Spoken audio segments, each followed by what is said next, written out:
Hayalperestlerin, risk alanların, denemekten korkmayanların cesaretinden doğduk.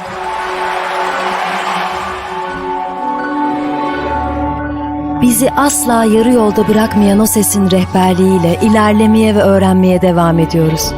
Bunun için varız. Bu yüzden gece geç saatlere kadar lambalarımız sönmez. Elveda demek hem hüzün hem de gurur verir.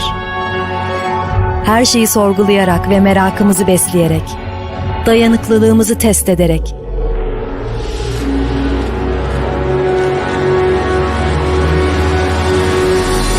sınırlarımızı aşarak, ilerleyerek ve yeni ufuklar açarak yeni bir yol buluruz. Yeni icatlar çıkararak, kendi yolumuzu çizerek. Burası fikirlerin doğduğu ve yeni fikirleri doğurduğu, bizim de doğduğumuz, birlikte büyüdüğümüz ve yükseldiğimiz yer. Burası Yakın Doğu Üniversitesi. Good afternoon, dear participants. Welcome to the third session of the second day presentations on the third international conference on Cyprus issue, environmental challenges and energy security. In this session, we will be hosting Professor Ergün Olgun, Professor Amit Mor, Professor Hasan Ünal, Professor Hüseyin Akif Karaca, Professor Muhammed Mehrez Alova, Professor Mustafa Çıraklı, and Professor Shakir Alemdar. As our first keynote speaker, I would like to announce Hasan Ünal to make his presentation. Thank you very much, Mr. Chairman.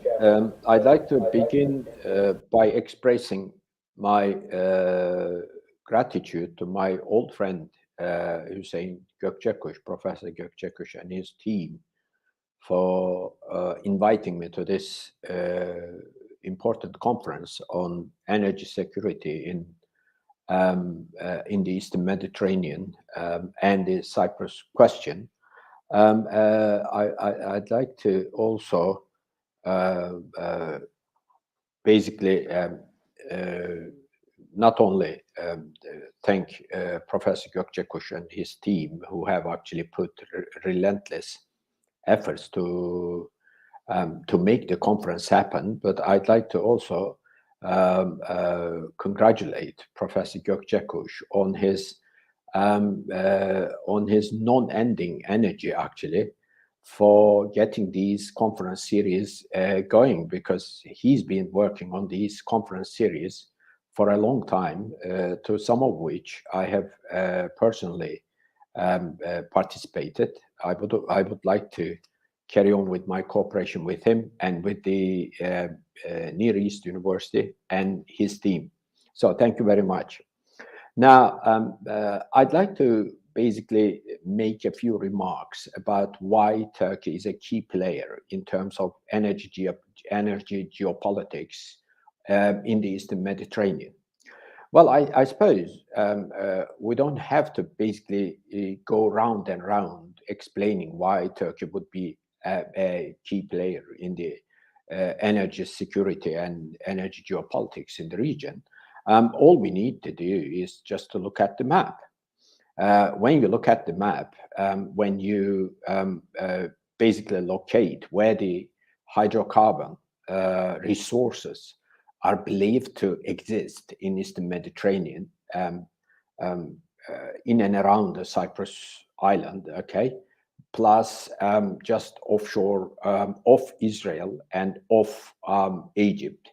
You know, when you look at the map briefly, and when you also locate the market to which this energy will have to basically go one way or the other, you automatically conclude that, well, the most feasible way to go through to the market, that is, in this case in particular, Western Europe, you know, Europe in general, basically Central and Western Europe, then Turkey comes out.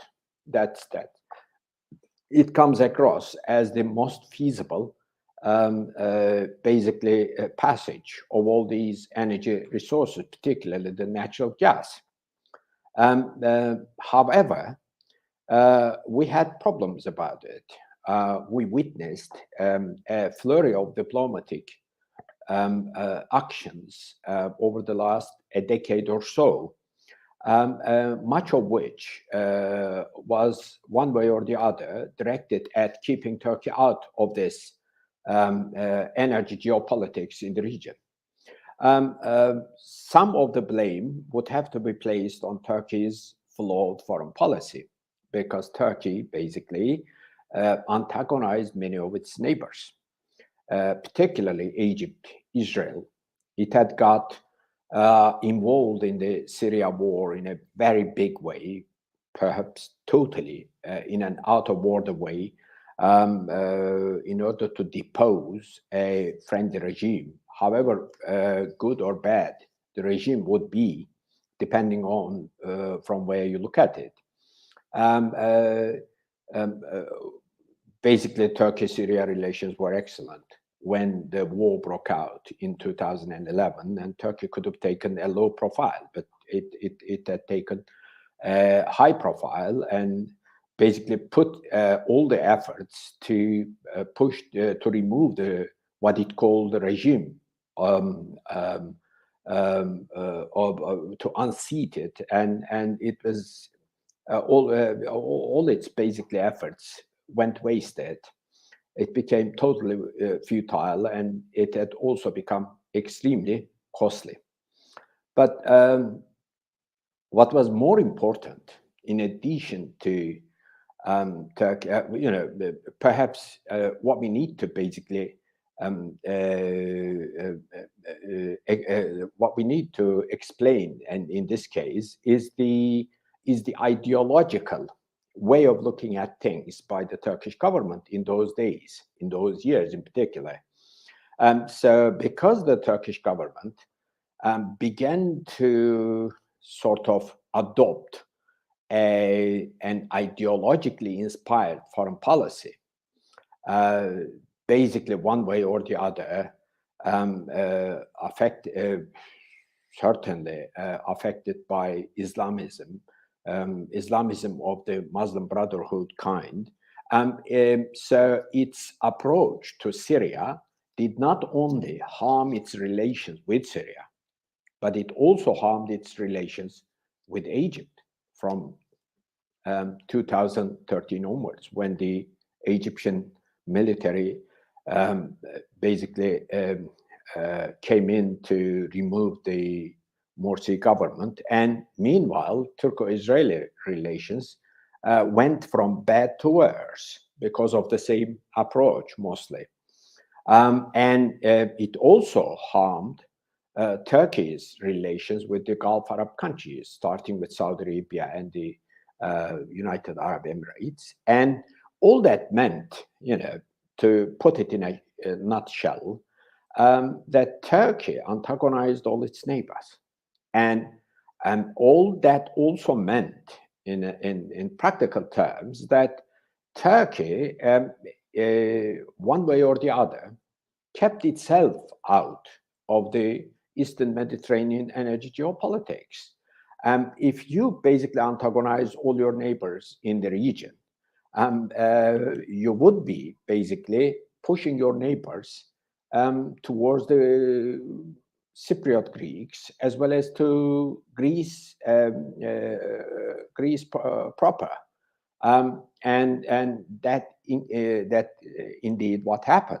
This was this was the upshot of all this antagonistic relations. I was very, very critical of that time. I was a vociferous critic of Turkish foreign policy, Turkey's handling of its foreign policy in those years. So those years witnessed incredible diplomatic activity trying to keep Turkey out. I mean, it was Turkey itself which basically pushed itself out of the energy game in the region and all that. But overall, all the projects that were brought in for consideration, like the East Med pipeline, you would build a big pipeline an undersea pipeline that would go in certain parts of the Mediterranean Sea down to 3,000 meters, and then it would be at least 2,000 kilometers long. And so we had all these fantastic schemes. But at the same time, many at the time suggested, like myself humbly, that these schemes were totally unrealistic. Although Turkey's foreign policy and its line of its basically approach to Egypt, Israel, and other countries of the region is the core reason for all these fantastic schemes. But overall, these schemes could not basically materialize in one way or the other. And finally, Turkey came round, if you like, and from 2020 onwards, particularly by the end of the 2020, because 2020 was a very, very turbulent year in terms of Turkish foreign policy. We ended the previous year, 2019, with a military operation into Syria to basically route for the PKK, PYD, and all that, quite understandably, but it certainly soured Turkey's relations with the United States to a certain extent.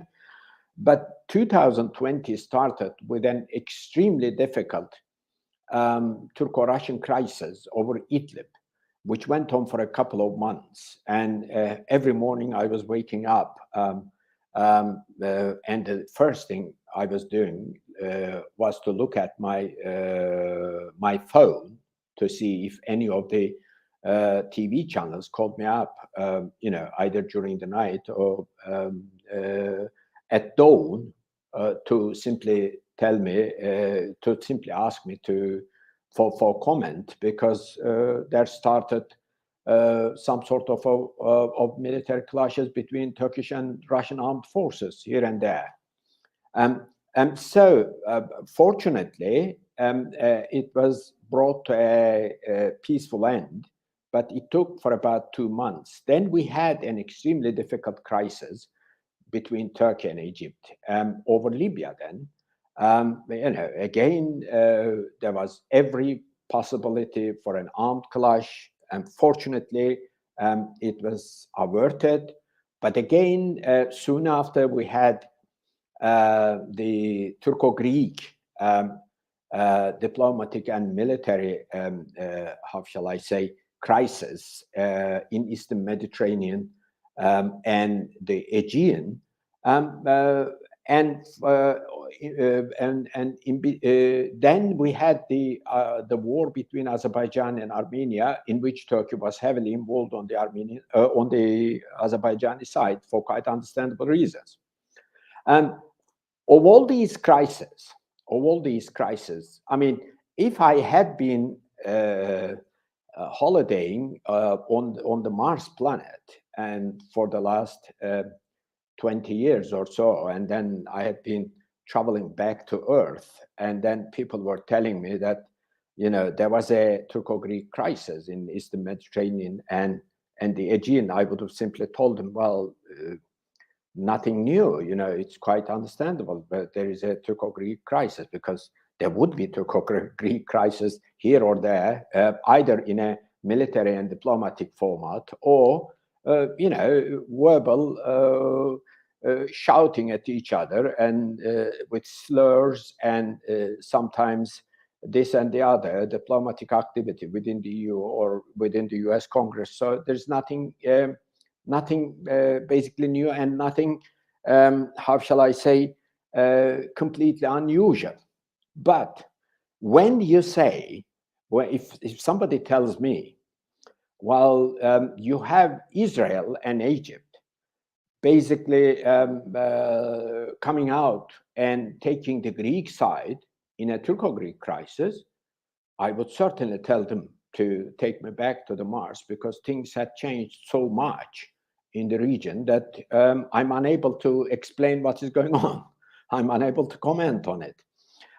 So it had become, Turkey's policy had become quite, how shall I say, complicated, and it was not serving its own national interest. It was presumably on this basis, and also on the basis of the Azerbaijani victory over the Armenian side, to which, for instance, Israel contributed quite considerably, and we appreciated all that. And Turkey began to, reevaluate its foreign policy all over.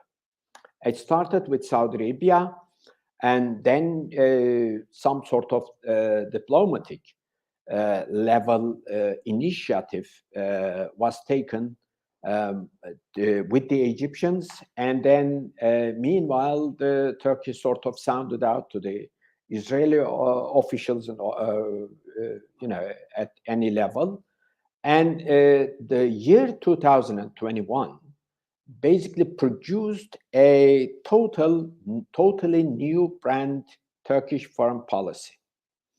And that meant, in practical terms, but I'll write it extensively in the paper, I'll present the book, I'll contribute to the book. But here, just to say, basically, it mended its relations with both Saudi Arabia and United Arab Emirates through the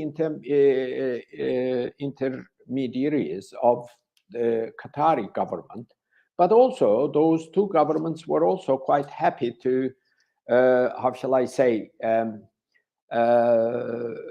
take Turkey back to the fold, because they also, because of Turkey's policy stemming from the ideological and emotional factors, they had been sort of feeling odd as to what to do with regard to Turkey. For instance, a country like Saudi Arabia and the United Arab Emirates were sending warplanes, like F-15 planes, to Greece, to the island of Crete, in the Greek military exercises, which was seen as a showdown against Turkey. I mean, this was totally unusual, but it happened. So basically, Turkey's reevaluation of its policy gave those countries an opportunity to mend their relations with Turkey too, because they need Turkey, after all, with 85 million population, with a strong military and quite a viable economy despite its ups and downs. We're talking about a very important country, and speaking geopolitically, it is a country that basically projects power in more than one region. Okay, as we have been witnessing since the outbreak of the war between Russia and Ukraine. So, in a quite a remarkably short span of time, Turkey mended its relations not only with Saudi Arabia and United Arab Emirates, and started diplomatic initiatives to mend its relations with Egypt, but it also unexpectedly, in a short period of time, mended its relations with Israel to a point where the two countries exchanged ambassadors after a long period of time. I mean, an Israeli connection was deemed by the Turkish policymakers once again, for quite understandably, as an important key factor in Turkey's positioning in the Middle East in general, but also in Eastern Mediterranean, and also in the Caucasus. There is quite a bit of cooperation between Azerbaijan and Israel, and Turkey is Turkish-Azerbaijani relations are as great Azerbaijani leader Haydar Aliyev once put it, is on the basis of one nation and two states. And we saw the output of that in the Azerbaijani war or military operation against Armenia in the last quarter of 2020 to liberate its territories that had been under Armenian occupation. So basically, we have we have quite important relations with Israel. We have had quite important relations with Israel, not only now, but over the decades, particularly in the 1990s. There may be some ups and downs, but never to such a degree of basically hurling insults at each other and questioning Israel's right to exist in the Middle East and all that by Turkey. It never happened before, and I hope that it'll never happen again. So having mended its relations, Turkey also focused at the same time mending its relations with Egypt. And I think over the last few months, we have witnessed very important developments in terms of Turkey mending its relations with Cairo. As we saw, President Erdogan and the Egyptian leader Abdel Fattah el-Sisi shaking hands for the first time since 2013 in Qatar. And then it turned out that the two leaders actually not only shook hands, but also they got down to express agreement over all the issues that keep the two countries apart. And they certainly came to an overall agreement, all of the issues that keep the two countries apart. That's important. And we are now witnessing positive results coming out of that, as the Egyptian government lately issued a map of its maritime jurisdiction borders, which do not basically encroach on Turkey's projected maritime jurisdiction areas, which is good. So it means, practically speaking, although Egypt is not going to basically destroy all the relations that it has built with Athens or the Greek Cypriots, just because it has mended its relations with Egypt, with Turkey. But what we basically expect is that Egypt would not basically throw in its lot on the side of the Greeks against Turkey in any realignment and whatever. That's enough, and that's important. And I would say that Israel will do and will act in a similar way. And all that basically boils down to one thing.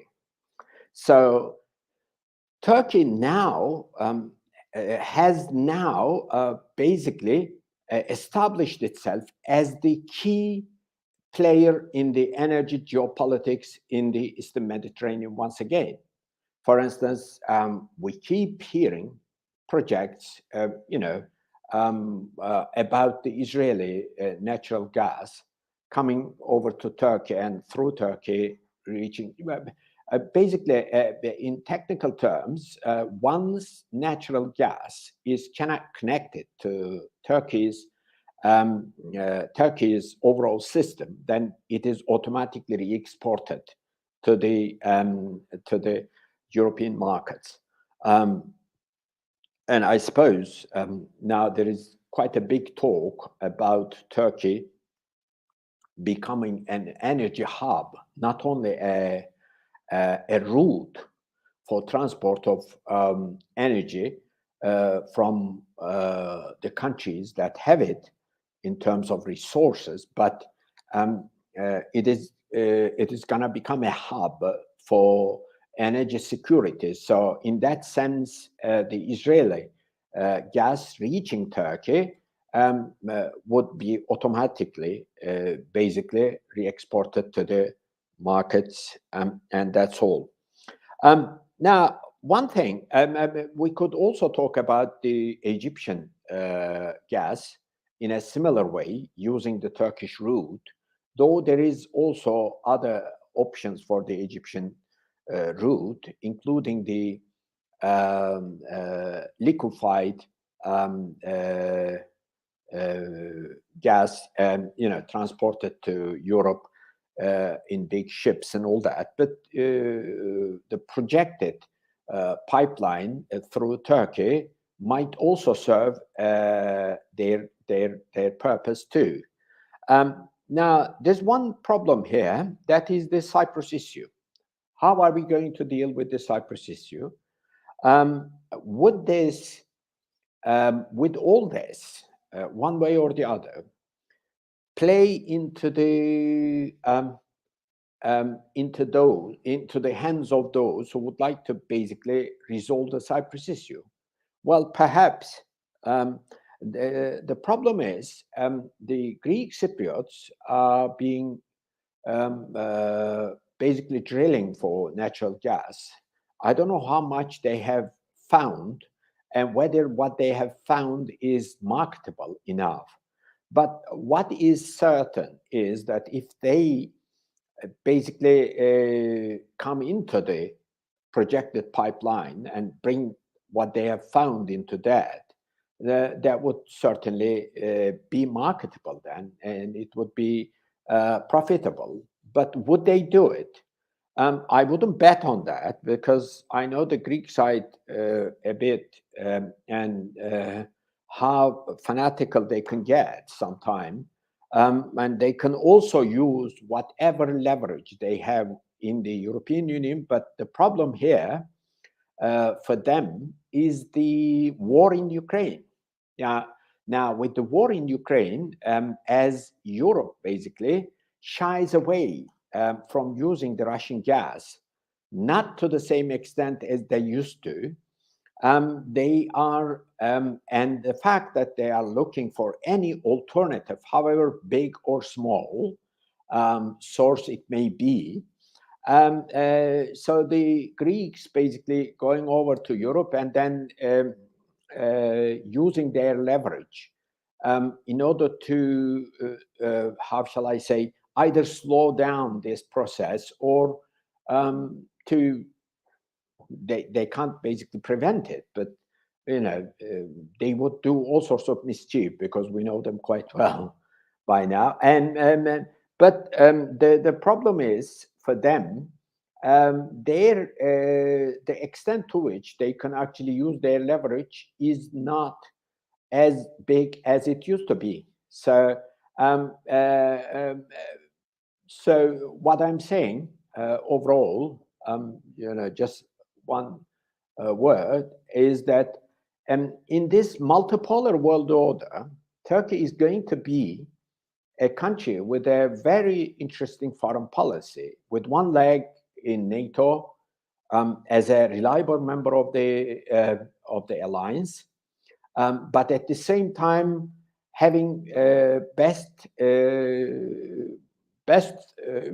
cultivating best ties to Moscow, as there is enormous economic and trade relations between the two countries, and the trade and economic relations are actually on the increase every day. And there is also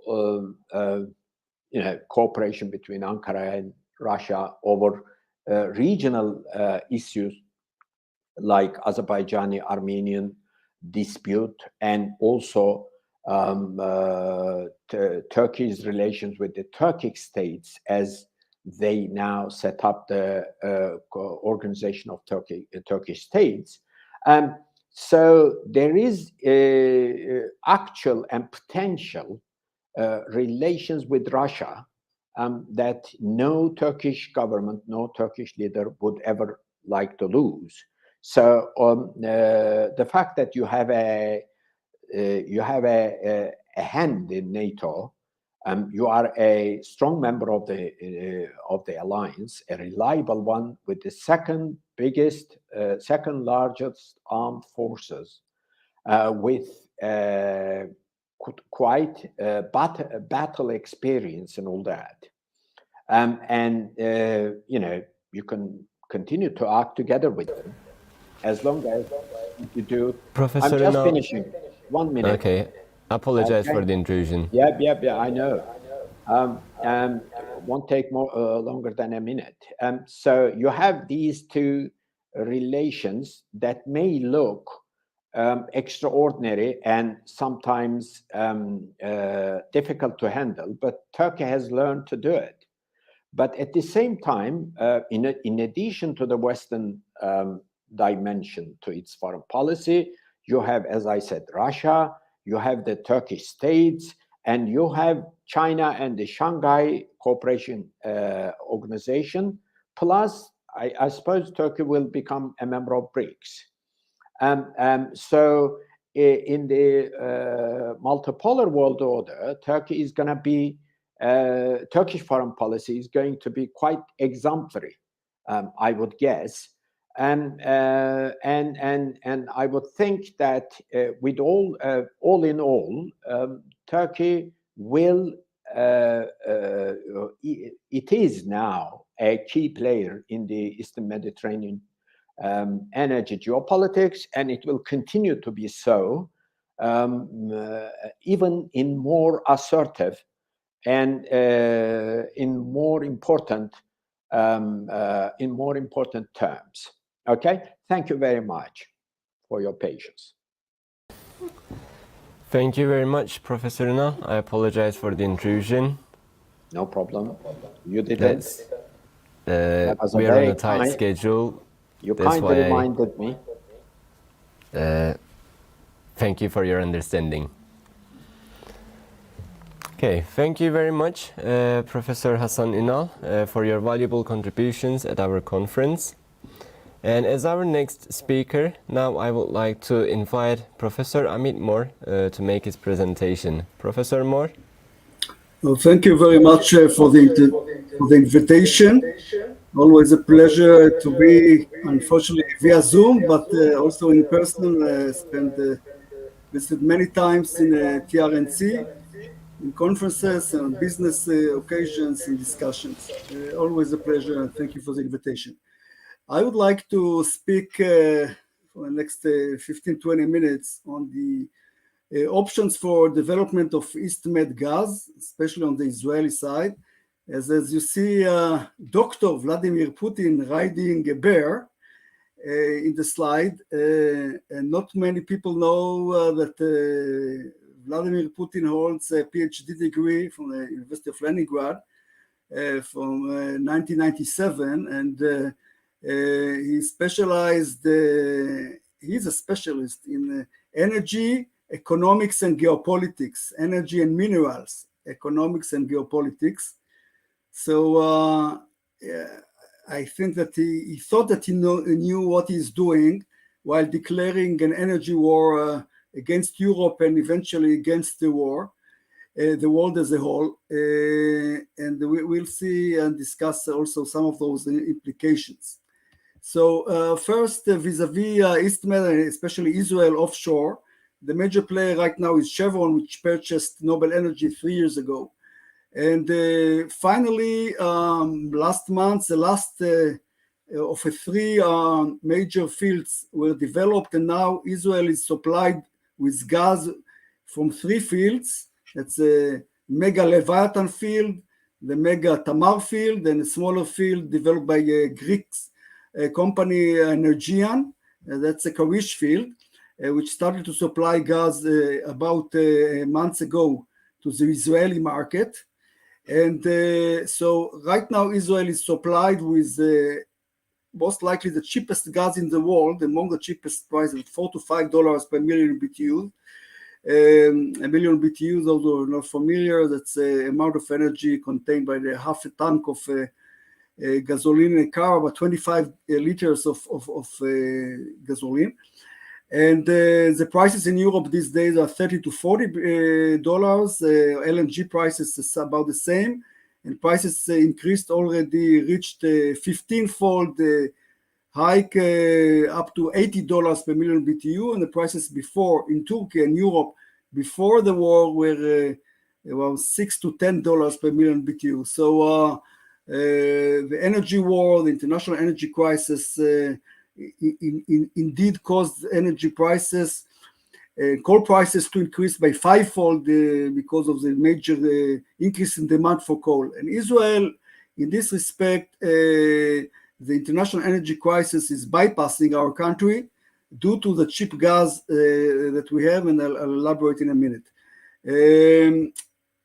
A month and a half ago, Israel signed an agreement, I would say an historical agreement with Lebanon, indeed thanks to Amos Hochstein and the American US Department, basically the American government moderation between the countries, and which enables Lebanon and Total and ENI, which also operates in Cyprus, to drill in this block 9 in Cyprus, in Lebanon, and hopefully to find gas there. We still don't know. Hopefully next year they'll be able to drill.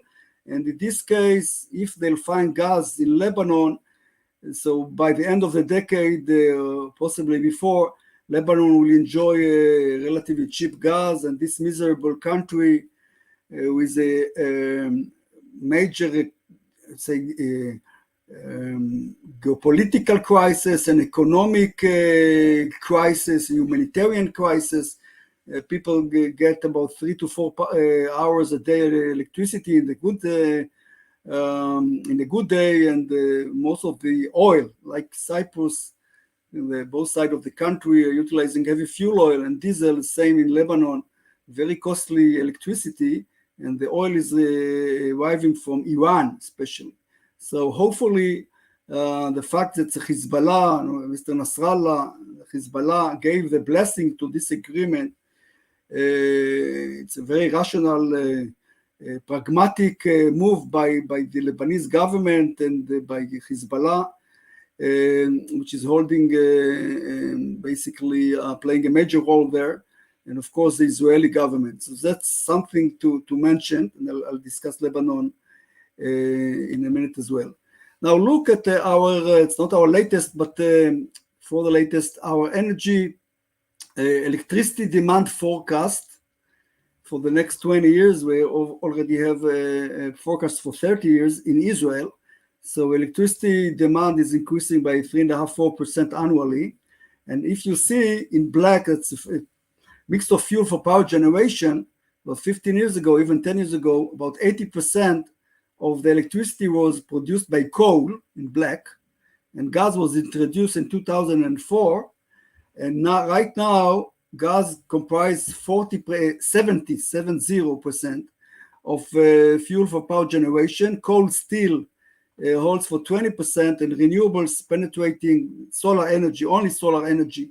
In the Israeli case, almost very limited sources of wind, no hydro, no geothermal. In this respect, it's similar in a way to Cyprus. Although in Cyprus you have some wind potential as well in some areas of the country, both sides of the both states in the of the island. But what you see in this forecast, also our forecast for 2050, is that the natural gas remains a major, about 50% in 2050 of major fuel for power generation, and 50% renewables, solar, by 2050. Now we need to remember the major objective, the environmental objective, is net zero carbon emissions by 2050. So how can we achieve that? Right now, and indeed the gas brought a major decrease in carbon emissions and SOx and NOx's domestic emissions, because Israel is holding a world precedent, as mentioned, in shifting away from coal due to cheap gas. And this is possible to achieve this goal, that's our focus for 2050. And the way to do that, to increase, to still continue to utilize gas for 50% of electricity production, while neutralizing or reaching the net zero carbon emissions, is by utilizing the growing, rapidly growing technologies of carbon capture, utilization, and storage. And there are already hundreds of projects in this respect, capturing the carbon dioxide, either at the power station before the stack or the industrial plant, and either storing that in depleted oil and gas field or underground aquifers, or utilizing that in 2 years. In Israel, already 12 startups to produce cement from carbon dioxide, produce fertilizers, producing other materials like salts and other ways to utilize carbon. So in this respect, those type of technologies which are developing very quickly in the world will enable natural gas to remain as a key fossil fuel, less polluting, but still it's not renewable energy, less polluting, much less polluting than coal or oil in domestic pollutants, SOx, NOxes, and so on, but especially carbon dioxide. So I believe and I argue that natural gas is not a transit fuel. Natural gas will remain with us deep into the 22nd century.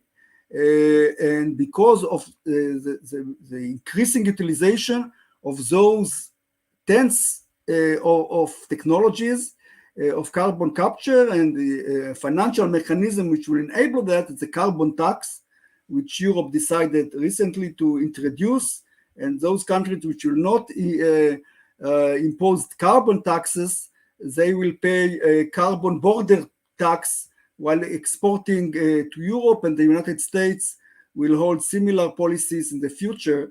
So that's a mechanism. Basically, companies, power producer, industrial users of natural gas will prefer to utilize those technologies of carbon capture and storage and utilization rather than paying the growing carbon tax, which should remain gradually to 150 euros per ton of carbon dioxide. So that's basically what I'm thinking of. Now, when you're looking at before that, I'd like to show you this slide. Now, that cheap gas enables Israel, to go through this international energy crisis very smoothly, almost not effect, because still 20% of the electricity is produced by coal, so electricity tariffs are increasing here somewhat, because 20% of electricity is still produced by coal, which increased by 5-fold in the past 2 years. But Israel not only utilize gas for power generation, which will increase to 80-85% while we are phasing out coal totally in 3 years' time. Already now in the past 3 years, since January 2020, Israel is exporting gas from Leviathan field to Jordan. These days, 70% of the electricity of Jordan is being produced by Israeli gas. So basically, that's a major lack for Jordan. Jordan is also suffer from a major ongoing many years of economic crisis. And they started to import LNG from the international markets, LNG prices. Now they are getting very cheap gas from Israel, about $6 per million BTU, and they have to continue to import LNG, $30, $40, $50 per million BTU. That would have killed their economy altogether. So they are very lucky. Also, about 10% of electricity in Cairo, in Egypt, is produced by Israeli gas, as Israel is exporting gas to Egypt in 2 pipelines.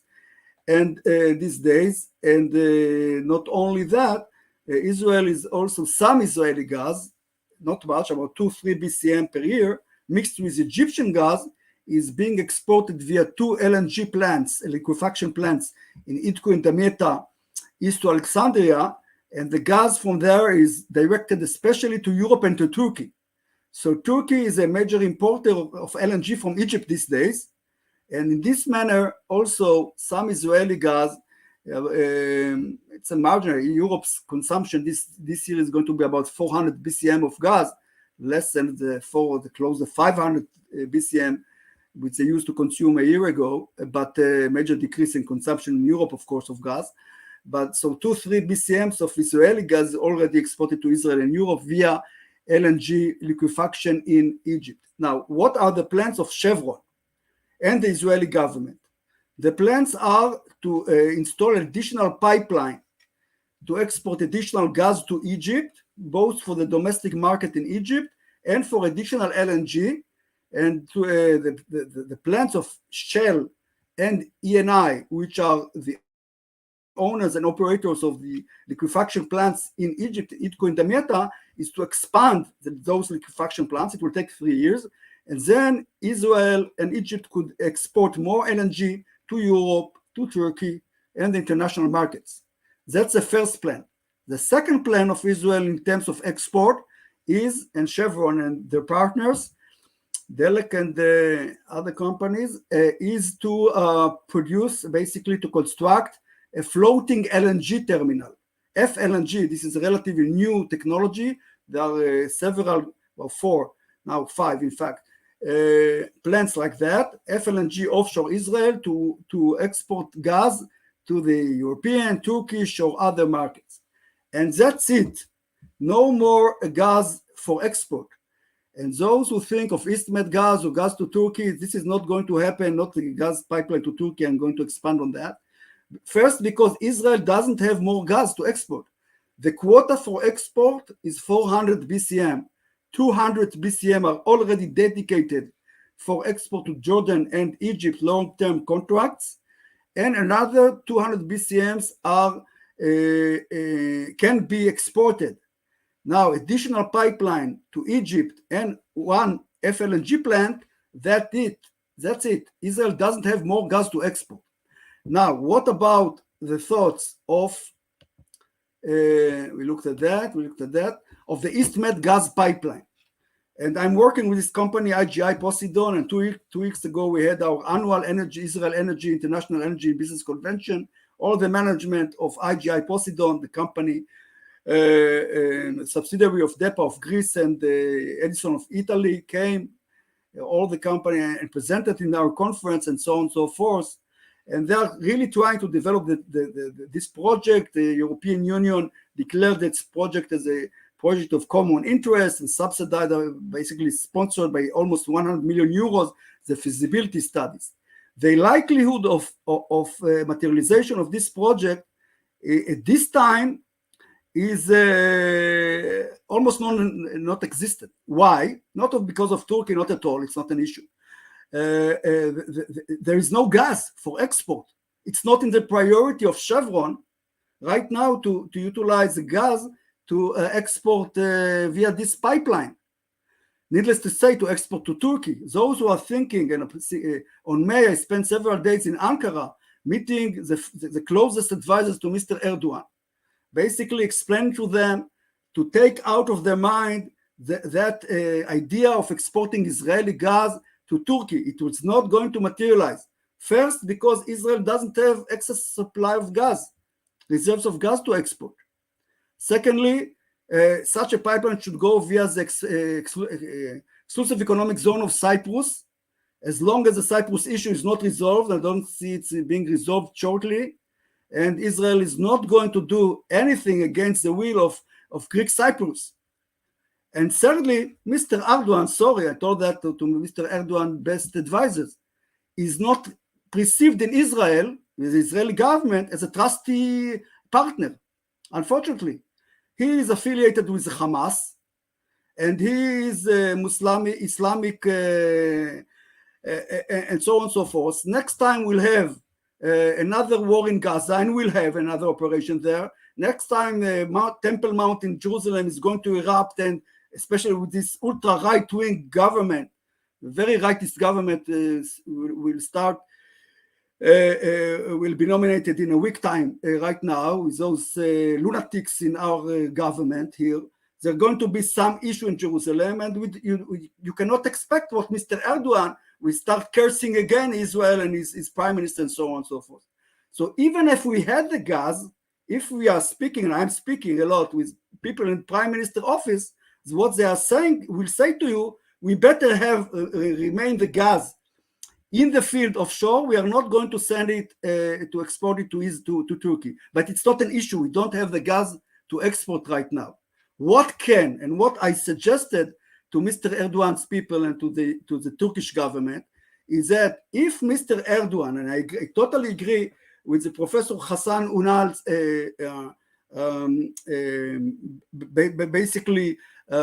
analysis of the situation in which the Turkish government, Mr. Erdogan led Turkey basically to hostility with Egypt, with Israel. Now relations with Israel are improving, and became very good friend of the new ambassador of Turkey in Israel. And I'm saying that very loud and very clear, maybe in a brutal manner, maybe not in a diplomatic manner, but that's the reality. As I view it, as Chevron views it, and as the Israeli government view it vis-a-vis this region. So if Mr. Erdogan wants to become a player in East Med gas, and now he's a major player, he is a major player, and vocally his people are saying that, because he is holding as a hostage the development of the Cypriot gas. That's his involvement in this, in a military violent manner. He stopped the development and still stopping the development of Greek Cypriot gas because of all the reasons that you know very well. Now, what I'm saying, Mr. Erdogan, Turkey, if you want to be a player in the region and possibly to join the East Med Gas Forum as well, what you should do is to separate the gas issue from the Cyprus problem, which most likely will take much more time to resolve. Of course, to agree that the profits and benefits from developing gas and exporting gas and utilizing Cypriot gas will be divided between TRNC and Greek Cyprus. That's of course. But to enable the development by the best companies in the world, Exxon, Total, ENE, Qatar Gas, Kogas, Korean Gas, best companies of the world, to enable the development of those findings, those fields that was found, an additional exploration that should take place, which is not taking place right now because of Mr. Erdogan's position, and basing the East Med gas pipeline to Europe on the Cypriot gas, maybe some Israeli gas. Israel does not have gas right now for that. And then plus an extension to Turkey. So East Med gas should go from Israel, Cyprus, Greece to Turkey, to Italy, the southern part of the Italian boot, basically, plus an extension to Turkey. So that's my idea. And basically I asked them for their reaction. They consulted with Mr. Erdogan. I mean, I think that if Turkey wants to be a positive player in the development of the East Med gas, that's a solution. Basically to enable the development of the Cypriot gas. And then the part of that will go also be exported to Turkey, to the domestic Turkish market, which also wants to decrease its dependency on Russian gas, and possibly later on some for export. Other than that, Israel and all those who think and wants and wish to have a pipeline from Israel to Turkey, change your mind, state of mind. It will not going to happen because of the reasons that I just stated. Well, now I never say never, but right now, when Israel has 1,000 billion cubic meters of gas, 1,000 BCMs of gas, 600 are reserved for future consumption in Israel, 400 are allocated to export. And according to what I just started my presentation saying, that natural gas will remain with us for generations to come, So Israel needs to build up much more domestic reserve for future use, and some, of course, for export, other than that, because if those who are coming to explore more gas here will not be able to export some of the gas, 30-40%, they are not going to come. We have excess supply of gas for 30 years, so who is going to come? So, but this will take years. If by the end of the decade we find more gas, and so of course more options can be discussed. But I think that FLNG, floating LNG, and LNG in Egypt will provide Israel the best flexibility in this respect, and not to rely on Turkey or in Europe in this respect. Another thing that, just like before I'm concluding, just to say that very soon Israel will start exporting gas to Lebanon. And how is it going to happen? Because already Israel is exporting gas to Jordan. Here is Jordan. And via Jordan, the Arab pipeline, via Aqaba to Taba to El Arish to Egypt. So a few months ago, an agreement was signed between the Egyptian gas company and the Lebanese electricity company to export Egyptian, so-called Egyptian gas. It's going to be, in fact, molecules from the Leviathan field, because the Israeli flag is not connected to the methane molecules, the molecules of natural gas, of course. So the Arab pipeline, which goes from Egypt via El Arish to Taba to Aqaba to Amman, Zarqa, Irbid, and then Damascus to Homs. The idea was back 20 years ago to install the pipeline to Turkey, but they stopped at Homs. But they connected Tripoli in northern Lebanon, and 2009, 2011, Tripoli received Egyptian gas, the power station there. Now the pipeline was not damaged in the war, and Israeli gas will be started. It is going to be called Egyptian gas. But of course, Israeli molecules are going to Egypt, this pipeline via Jordan. So it's going to be Israeli gas.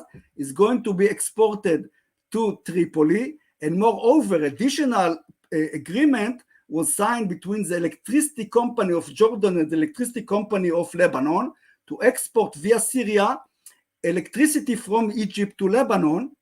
But then again, 70% of the electricity in Jordan is produced by Israeli gas these days. So the fact is, what will happen very soon is Mr. Nasrallah in his bunker in Lebanon, the lights will be lighted by Israeli gas. So just see how strange and molecular can be the Middle East politics, because once you have infrastructure in place, so strange things can happen. I'd like to discuss it. Just to conclude,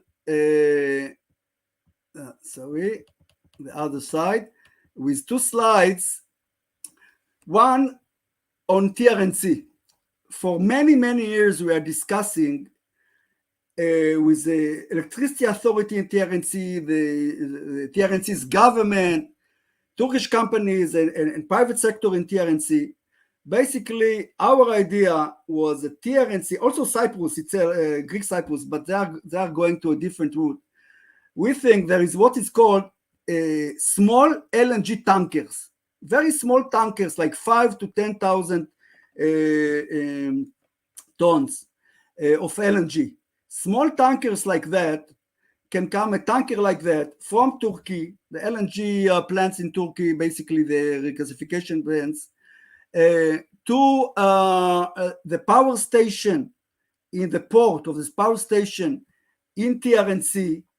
And now, these days, for many, many years, the power station is run on heavy fuel oil, which is imported. The same port, the power station with Wärtsilä, which the company, the Finnish company, they can switch the power station from very costly oil to cheap to LNG, very clean LNG, relatively clean.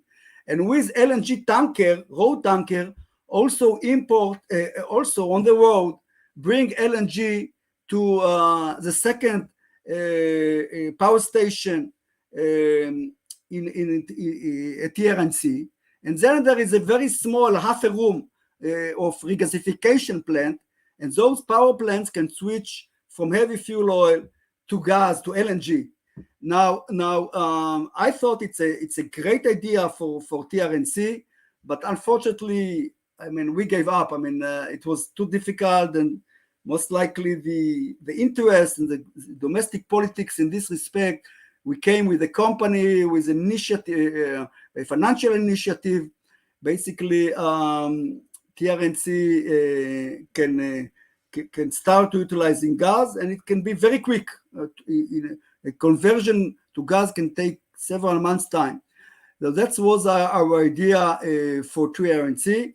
I'm running out of time, so I wanted also to present 2 slides where I will present them on Israel's vision on renewables energy, which is very suitable for Cyprus as well, and for TRNC.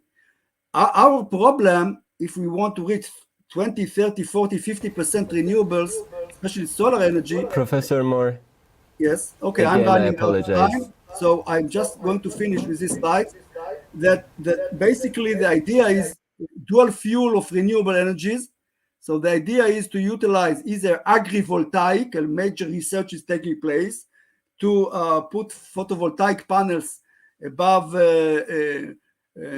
plants and crops and so on and so forth. And the second thing already happening, we are covering almost all the fish ponds in the country and water ponds and so on with solar panels. So basically, this is a way for dual use, of course, rooftops and so on, how we can achieve in a country which lack space for solar energy. So just to summarize, of course, I would say that the future-wise, the clean energy vision, of course, that we have, and basically, we think that in the longer run, we'll have natural gas and energy storage, renewable energy to enhance energy and environmental security. Thank you very much. Thank you very much, Professor Moore, for your remarks. And now, as our next speaker, I would like to invite Professor Hüseyin Akif Karaca to make his presentation. Professor Karaca. Yes, thank you. Yes, we are with you, Professor. Dear distinguished speakers and participants, my presentation's topic is proposal of a contractual structure for Israel-Turkey pipeline. Huge gas reserves have been explored during last decade at Eastern Mediterranean and Zohr gas field in Egypt's continental shelf, and also Tamar and Leviathan gas fields in Israel's continental shelf has already started production. Also, after exploration and production of these gas reserves, transport routes of Israeli gas has been subject of debate. An alternative for transport of Israeli gas to the Europe is via pipeline starting from Israel and traversing through continental shelf of Turkish Republic of Northern Cyprus and Turkey as a consumer and also as a transit state. This pipeline, Israel-Turkey pipeline, is very cost-effective compared to the alternatives. One alternative is EastMed pipeline, but Israel-Turkey pipeline is only 500 kilometers and also costs $1.5 billion. This is 1/4 of the EastMed pipeline, and also EastMed pipeline has lost its significance after US withdrawal. It is suffered for EastMed pipeline in January 2002. After this, after EastMed has lost its significance, an alternative is proposed and already under process. This is transport of Israeli gas through Egypt by LNG shipping, and also transportation of LNG facilities, construction of LNG facilities in Israel's coast is also proposed. But I would like to point out here, transportation by LNG is economically only more viable after 3,000 miles of distance. 3,000 miles, economically viable. Yes, political issues are important. The problems between Israel and Turkey exist, and it is tried to resolve, but we should consider economics are more important than the politics. I would like to point out here also continental shelf issues and the pipelines, laying pipelines. In any case, if Southern Cyprus raises objection regarding a pipeline between Israel and Turkey based on its continental shelf claims, as it is stated in Article 79 of United Nations Law of the Sea Convention, the coastal state, in this case, in this scenario, Southern Cyprus, cannot impede and prevent laying this pipeline. It is stated in Article 79 of United Nations Law of the Sea Convention. It can only take measures for exploration of its gas reserves in the continental shelf or for environmental reasons. However, the route of the pipeline in a continental shelf needs consent of the coastal state, but the coastal state cannot prevent in any case laying a pipeline in its continental shelf. Therefore, possible Southern Cyprus objections is meaningless. Energy security can be defined as accessibility of sufficient energy sources with reasonable prices in foreseeable future without interruption. Transport and transit of gas reserves, oil and gas reserves, is a main pillar of energy security, and the pipelines are the main method of transport for oil and gas. Geostrategic and economic interests of the states are merged together in pipelines, and these economic and geopolitical interests are addressed in treaties between the states and contractual contracts between the companies. However, transportation and transit is vulnerable to risks that are caused by contractual disputes based on commercial reasons, and also it is vulnerable to political risks if a transit state try to use the pipeline as a geostrategic asset.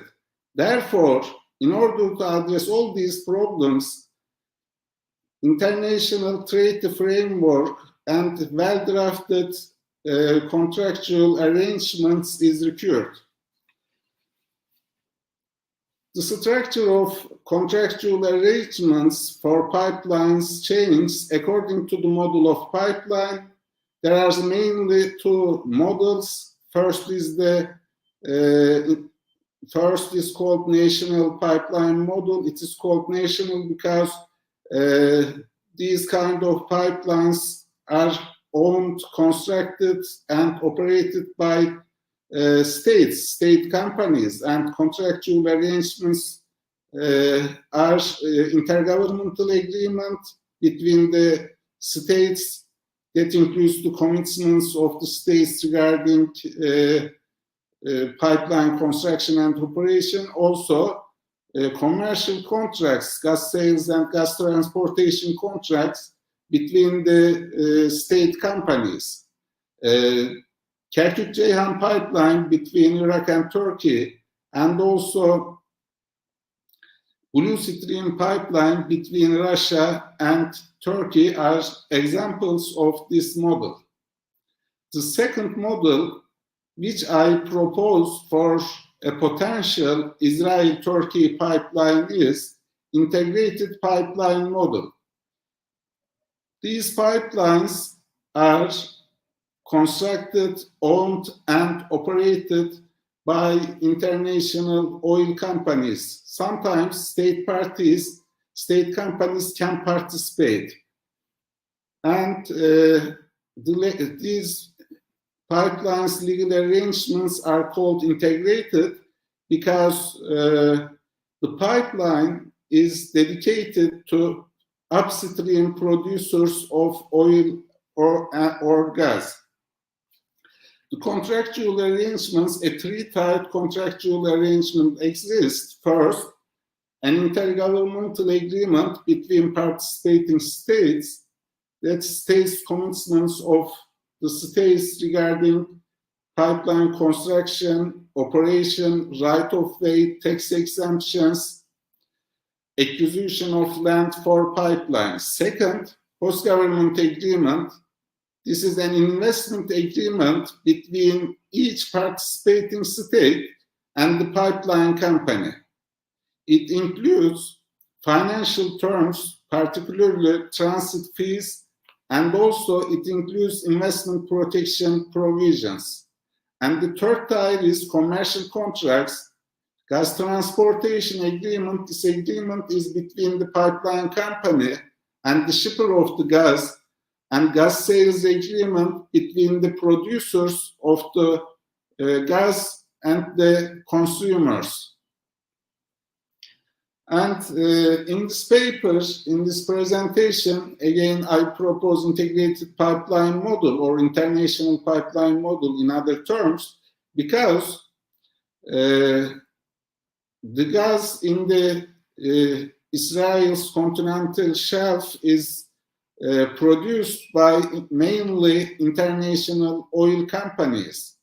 When the need of huge investment for pipeline construction and operation, and also the technical expertise is considered, participation of international oil and gas companies is essential. Therefore, the integrated pipeline model and its contractual arrangements should be adopted for a possible Israel-Turkey pipeline. In this part of the presentation, I will explain in detail the contractual structure of integrated pipeline model, and I will mainly focus on the investment agreements, the host government's agreements, particular features, and commercial contracts of gas sale agreements and gas transportation agreements.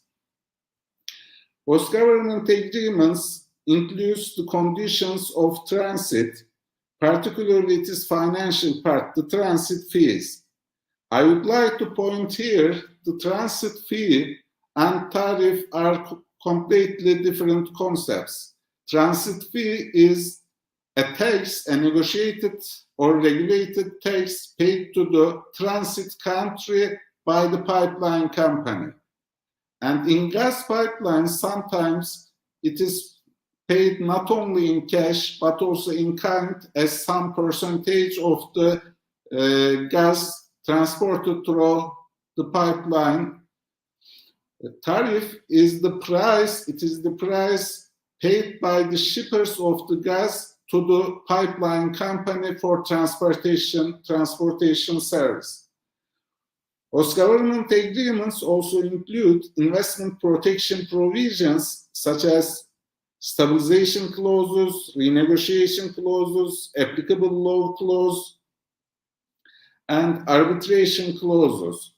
Stabilization clauses and economic balancing provisions, this is a version of stabilization clause, provides enforcement of the contractual terms and the law of the country when the post-government agreement is signed without any change during the project. If a state interferes with the legal regime of this pipeline, this contractual structure, and if it changes the law that is applied to this pipeline, state should compensate the pipeline company or adapt the contract to restore original economic balance. These agreements also include adaptation clauses that provide amendment of the fiscal regime of the contracts, such as transit fees in case of change in economic circumstances. Also, there is renegotiation clauses. What happens with renegotiation clauses if the triggering event that is defined in the contract happens? This triggering event is fundamental change in economic circumstances. In most of the cases, the parties come and renegotiate the contract to adapt according to the new economic conditions. When the specific features of the petroleum industry is considered, such as industry cycles effects, high and low oil prices, according to the terms, is considered, adaptation and renegotiation clauses is recurred for smooth operation of the project. And experience shows the transit pipelines that have adaptation mechanisms in their agreements, the well-operated ones. Applicable law clause is also important. The applicable law clause is also important since the contract interpretation is made according to the applicable law that is chosen by the parties. And also, if a dispute arises, that dispute is resolved according to the applicable law. And also, very important clause is arbitration clause. If a dispute arises, these are huge investments and there might be huge disputes regarding in terms of money. These disputes might be resolved by the arbitrators chosen by the parties by inserting an arbitration clause in the post-government agreement. And now I briefly state the commercial contracts features. These commercial contracts are gas sale agreements and gas transportation agreements. Gas sale agreement is the underlying agreement of all of the project, all of the pipeline project. Because pipeline is constructed and operated for the gas sold under gas sales agreement, for the transportation of that gas, which is sold according to the terms of gas sales agreements. Main clauses in gas sale agreements are the price clause and its adjustment mechanism, the delivery conditions, daily and annual contract quantities. Moreover, there is take or pay clauses, which is very important for even financing of the project in the gas sale agreements. Take or pay clauses are contract clauses that guarantee the payment of the price of certain percentage of the annual take or pay quantity, annual contract quantity, if the gas even actually isn't taken. Therefore, it is very important. It is very important for finance of the project. And there is price review and adaptation mechanisms. There is no international gas market and there is no international price for the gas, such as in the oil. There is an international market and price in the oil, but there is no international gas market and price. And in long-term gas sale agreements, the price is negotiated and it is long-term, but the base price is linked to a basket of alternative energy sources, which are oil, electricity, and LNG gas, coal, maybe. But this price also needs to be adjusted according to this basket. It is made annually, and floor and ceiling prices is determined before in order to prevent volatility. Gas transportation agreements are made, it is the second commercial contract. These contracts are made between the shipper of the commodity, shipper of the gas, and the pipeline company.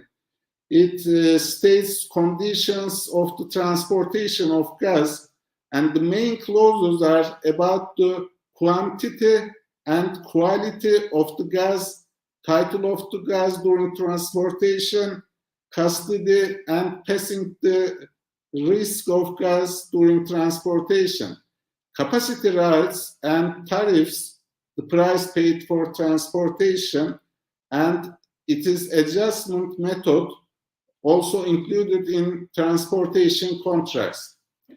Shipper pay clauses also very important, since these clauses guarantee the payment of tariffs or the price of the capacity, whether the gas is actually transported or not. And by means of this insertion of shipper pay clause in the gas transportation agreement, this clause supplements the take or pay clause in the gas sale agreement, and these two clauses provides a good tool for financing of the project. Yes, in this presentation, I explained why Israel-Turkey pipeline is more viable, and I proposed a detailed contractual structure for this potential Israel-Turkey gas pipeline. Again, it is always said regarding to the pipelines, and it is always put in mind economics are more important than politics. Thank you for your attention, and thank you for listening.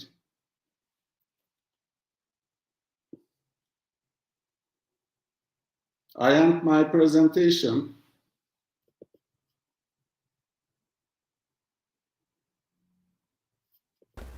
Thank you very much, Professor Akif Karaca, for your nice presentation.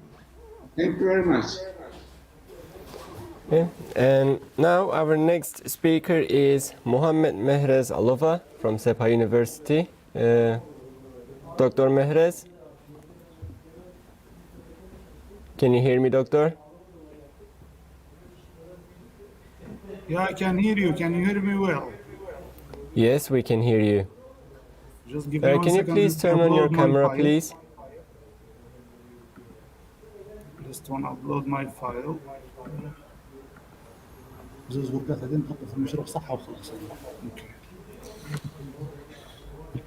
Do you see my presentation right now? We cannot see your presentation. I'm trying to upload it. Just give me 1 second.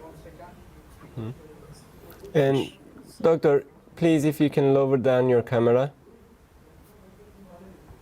Okay, it says you have to go. You go.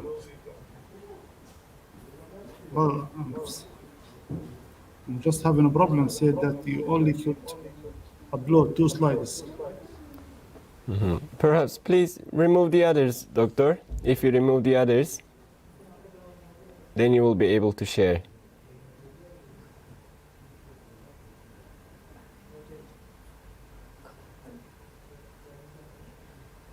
I think Dr. Mehrez is having troubles making connection. There could be some internet problems.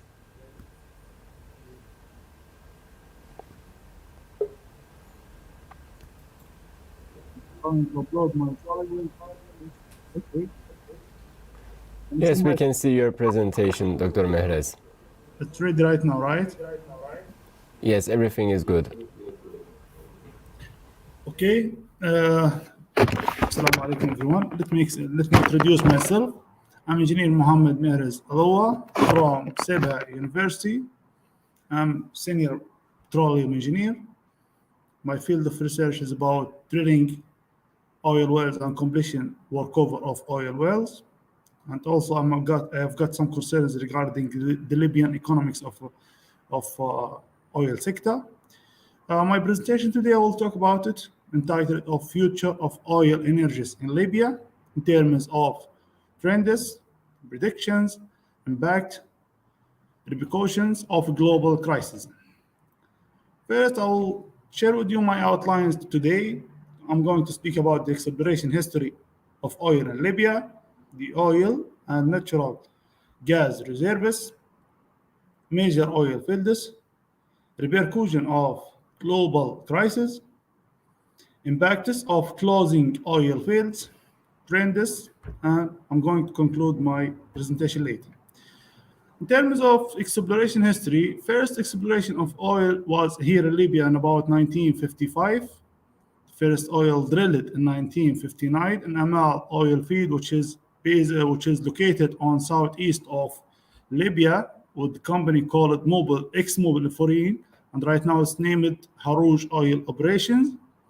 By that time, 40 countries were granted concessions contracts to explore and drill in the same area, also getting contracts for new exploration, which is about 600,000 square kilometer. Followed by 2 years, first oil productions began in 1961. The oil production was by 2006, it's about 3 million barrels per day, which is 16% of all of OPEC total production. In 2010, they decreased it up to 1.47 million barrels per day. Here is a quick slide of Libyan map where you can see the oil fields. Just look at some of them in the north and the others some in southeast actually. As you can see here in Zawiya, there is big refinery. Nearby Hamada, in this area we have got Akakos oil company. Here is, we call it the petroleum crescent, where the exporting points from Ras Lanuf, Brega, Ajidabi and Benghazi, and also there is another refinery in Mars Al Harega, which is in Tobruk. Some other oil fields based in southeast, like Amal 103, the others. And here is my university where I'm streaming off right now, since out of Libya, call it Sebha University. In terms of oil reserves, Libya considered like the largest oil reserves in Africa, with 41.5 billion barrels. That's in the last recorded in 2007. It also counted as the 8th, the largest reserves in the world. The oil production was 1.8 million barrels, as I mentioned previously. Currently, we are producing 1.5 million barrels per day after the Libyan war lately. 90% of this production is sold to Western Europe. Some statistics comparing with other neighbor countries. Egypt is producing 4.4. Sudan country produces 5 million barrels. Angola is producing 9.5 billion barrels. This is regarding the reserves, oil reserves. Nigeria counted as the second biggest large reserves in Africa. It's producing about 37.2 billion barrels. And also Libya is 46.4 billion barrels till January 2019. Regarding the natural gas reserves, Libya gas reserves were estimated about 70 trillion cubic feet.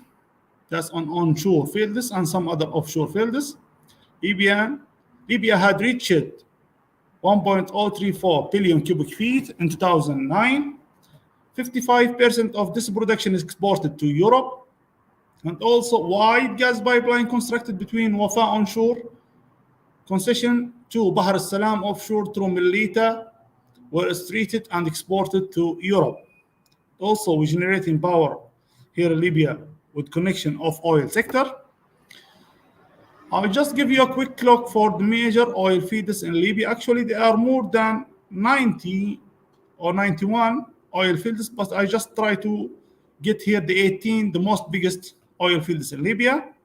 The National Oil Corporation, which abbreviation of NOC, has 16 companies fully owned by the Libyan country, 7 joint venture companies, and about 23 IPSA companies. The biggest or the common oil fields here in Libya: Ghani oil field, Amal oil field, Tibesti oil field. Those three belong to Harouj oil operations. Sharara oil field belongs to Akakis oil operation. Waha oil field belongs to Waha oil company. Jofra oil field belongs to Harouj oil company. Melita, Samah, Innaga, Sabah, Iran, and also Al-Fil. Some other companies belong to Ajiko, which is Arabian Gulf Oil Company, like Misla, Hamada, Jalo 59, Nafura, and Daras belongs to Waha Oil Company. Here, as you can see, this is a map of oil fields where they are located in Libya. Unfortunately, this is not updated map. As you can see, some yellow labels of Eces that about 3 years ago. We have got wide pipeline construction all the way. We're exporting the oil from this area of the south of Libya up to the north, and also from the southeast up to the oil crescent, as I mentioned previously, where there is terminals of Ras Anouf and also Marcel Herega somewhere else. Repercussions of global crisis. Oil prices, as we all know, it has got some fluctuation, and this fluctuation, which goes up and down for the prices, it has got some reasons that drove us to this point. The first one is booming economic growth driving demand for oil. Like 2 years ago, we have got the COVID, the pandemic, which has gone all over the world. There was a plunge in economic activity in oil demand. Producers were not able to adjust the production level, as we all know, because some of oil fields has been shut down. Like for 90% here in Libya has been shut down, and it has got some impacts. After you shut down any oil field, like the oil will be saved in these pipelines and will make another problem, like waxing, like exporting problems, treatment problem. But there is only so much can you do without destroying a reservoir or capital. Storage capacity is also limited. Moreover, there was uncertainty about how to serve the economic crisis. And also there was even a short period of time when the oil prices went down up to minus $40. And also the second reason is limited oil supply due to long investment cycle and cautious capital allocations. Suppliers have not been able to fully respond to increased demand. OPEC has been scaling up oil production slowly. The second problem was COVID-19 duration and its impacts, which is closing all the fields, also all exporting points. The third one is restoring production level takes a long time to return to its previous state as it was production by 2019 or 2020. The third reason, actually geopolitical tensions between Russia and Ukraine, increased instability in Middle East oil fields. This is add to oil market nervouses. Fourth one is natural disaster, like another factor that can cause oil prices to fluctuate. For example, when Hurricane Katrina struck in southern US 2005, affecting almost 20% of the US oil supply, it causes the prices per barrel of oil raise up by $13 in May 2011. That flooding of the Mississippi River also led to oil price fluctuation. As we all know, that one happened like 6 years ago, I believe. Impacts of closing Libyan oil fields. As a result of condition of the war that took place during the last 10 years in Libya, the ports and oil fields and subsequent closure, which results in the suspension of state revenues and weak economic growth in Libya, as well as technical problems results from closure and the cost of maintenance to restart oil fields. As I told you, when you close any oil field, it will take you time to open it, and when you open it, it's gonna take another time to restore the same level of productivity. Trends, if we need to form all the oil sector in Libya and goes up to 2 million barrels, we have got almost 3 main points. Reforming the oil sector. The infrastructure reform must be prioritized in national budget with a long and short-term plan to produce 3 million barrels per day. Second point is exploring natural gas and renewable energy and make the country does not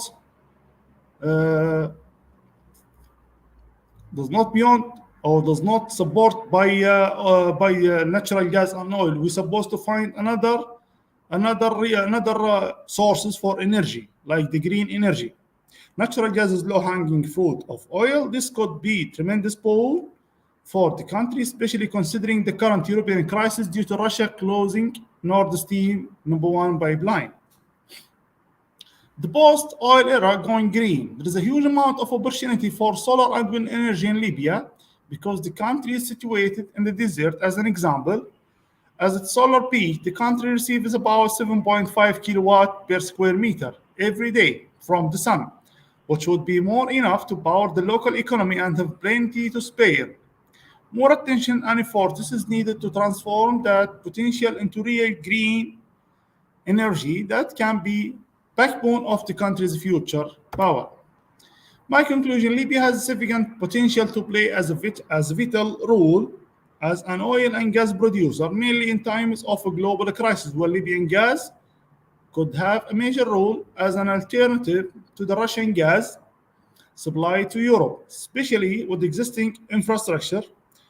Also, the country's continuous political choice has negatively impact, which is make Libya emerge as a reliable partner, which could be seen in the Europe interest of finding a partnership in neighboring countries like Algeria and Egypt. There is also tremendous opportunity on its doorstep to take the reins and build toward the sustainability energy sector that leverage renewable resources rather than relying on oil. Thank you. This is the end of my presentation. Thanks indeed for your attention. Hocam. Thank you very much, Dr. Mehrez, for your nice presentation. And now we will be presenting to you the pre-recorded video presentation of Professor Dr. Shakir Alemdar. And after this video, we will be hosting Professor Dr. Alper Baba for İzmir Teknik University.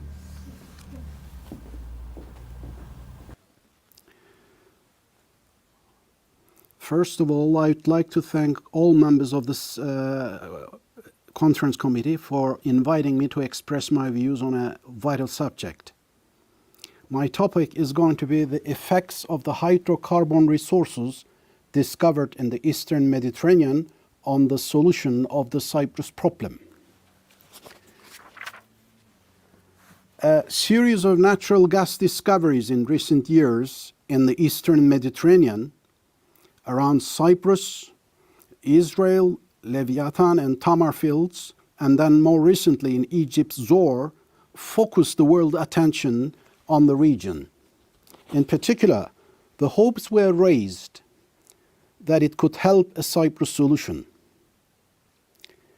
Many experts express the view that much more resources could be discovered, and this also raised further the expectations of a solution.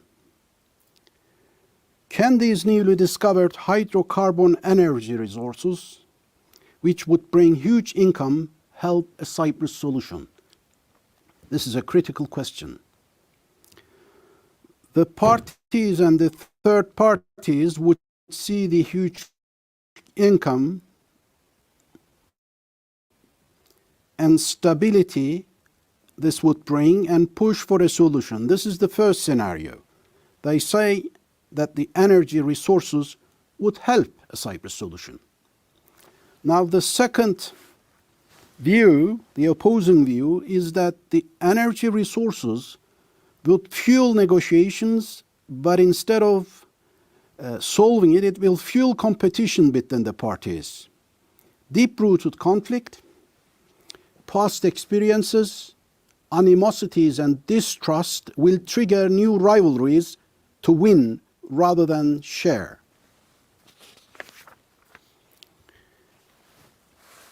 One point needs to be made here. The key is strong international cooperation here, because hydrocarbon energy resources, by their very nature, requires international cooperation to be explored, exploited, transported, marketed, and sold. The capital, technology, markets, military and economic power are not in the same hands. If the two sides do not cooperate and stability achieved, huge investments necessary would not come to the region. But the hydrocarbon energy resources would require even more international cooperation and stability when such resources are located in the seabed, where the economic exclusion zones are not drawn, demarcated, where multiple riparian states are involved, and regional conflicts could obstruct its development easily. This is exactly the situation in the case of hydrocarbon resources in the Eastern Mediterranean and the Cyprus question. Therefore, the key is international cooperation, which assumes even bigger importance in this case. But this was a historical opportunity to transform the Greek-Turkish relations too from a conflictual to a cooperative basis. Now, before going further, let's look at the nature of the Cyprus problem about which we are talking about. The Cyprus conflict proved resistant to all UN efforts to settle it for over 60 years, and 50 years of it, over 50 years of it, aimed at a federal settlement. Many prominent diplomats tried to solve the Cyprus problem on the basis of a bicommunal federal system, but failed. The UN and many other countries mobilized their resources to support the UN Secretary General's Good Office's mission, but could not get an agreement. 1985-86 UN Decueller documents for federal solution were accepted by the Turkish Cypriot side, but rejected by the Greek Cypriot side. But the Greek Cypriot side paid no price, but continued as the government of the whole of Cyprus again. In 2004, the ENN plan was presented to the sides after some changes, and the hope was that it would be accepted. But the Greek Cypriot side rejected it again, but the Turkish Cypriot side accepted it. Unfortunately, the Greek Cypriots were rewarded, taken into the European Union, but the Turkish Cypriots were punished even though they had accepted the UN plan. So unilateral recognition, continued international support, and no cost for rejecting UN plans, one after the other, fueled Greek Cypriot maximalism. It is clear that the status quo gives the Greek Cypriots more than what they could get from a solution. If you gain more from the status quo than you would get from a solution, you would prefer the status quo. This is exactly what's happening. What we saw here was that this international support and unilateral recognition fueled Greek Cypriot maximalism, and they began to pursue, together with Greece, a strategy called Sevilla strategy, which of course triggered a lot of developments. This was a plan to draw the maritime borders in the eastern Mediterranean with other riparian states in a process totally excluding Turkey and the Turkish Republic of Northern Cyprus.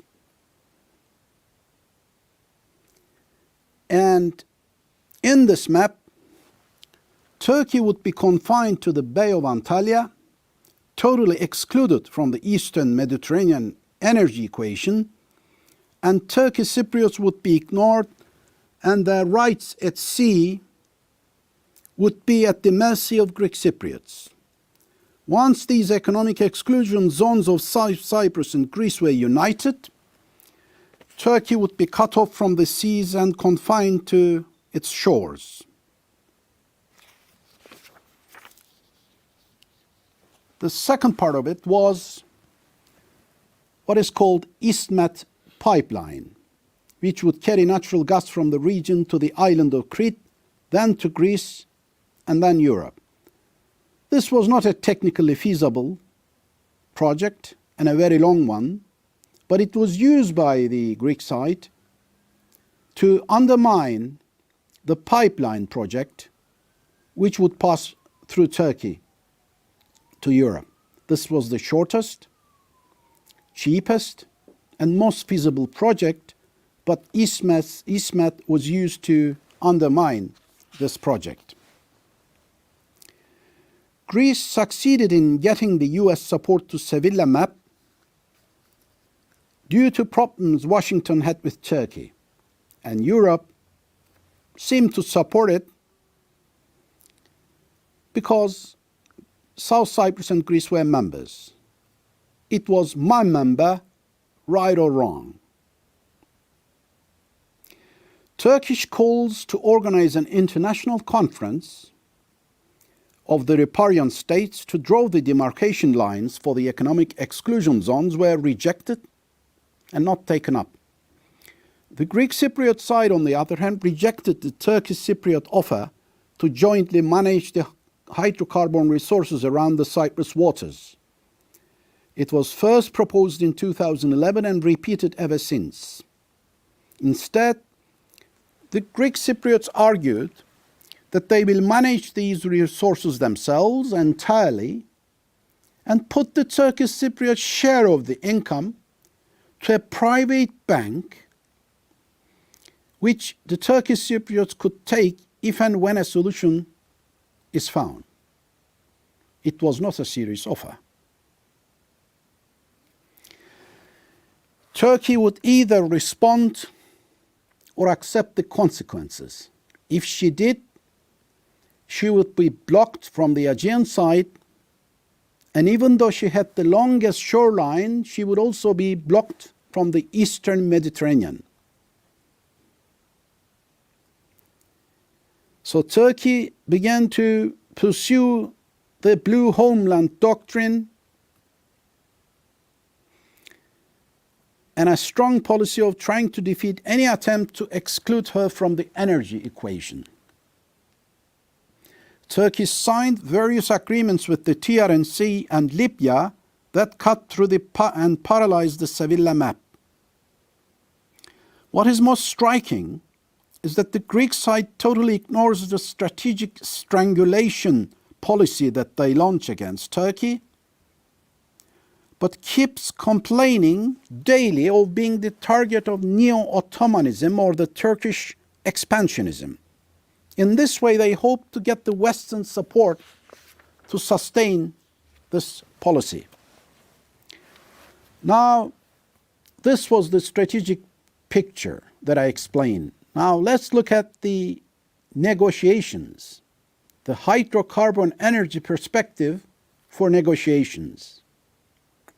Newly discovered natural gas resources and the prospects for new discoveries in the region provided Turkey a new and more powerful incentive for a solution in Cyprus. Since such a solution could open the way for major natural gas exploitation, and particularly the construction of a pipeline from the region to Europe through Turkey, this would help Turkey's long-held ambition to turn into an energy hub of the region to be realized. Greece and the Greek Cypriot administration thought that they had gained a new trump card against Turkey. With the opening of the energy perspective, Turkey would want a solution and would be prepared to make concessions in the Cyprus issue.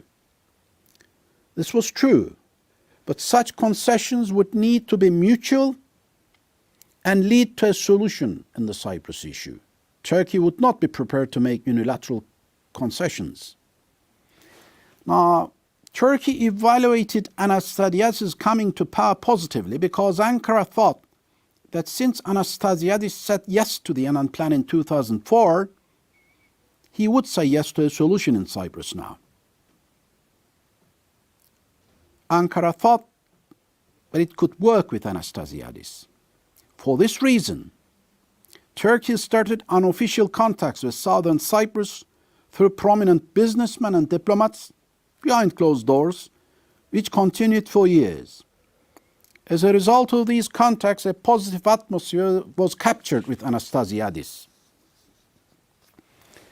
Now, when we came to 2017 Montana negotiations, this was a real test case as to whether the energy could help a solution or fuel further disagreements and intensify the conflict in Cyprus.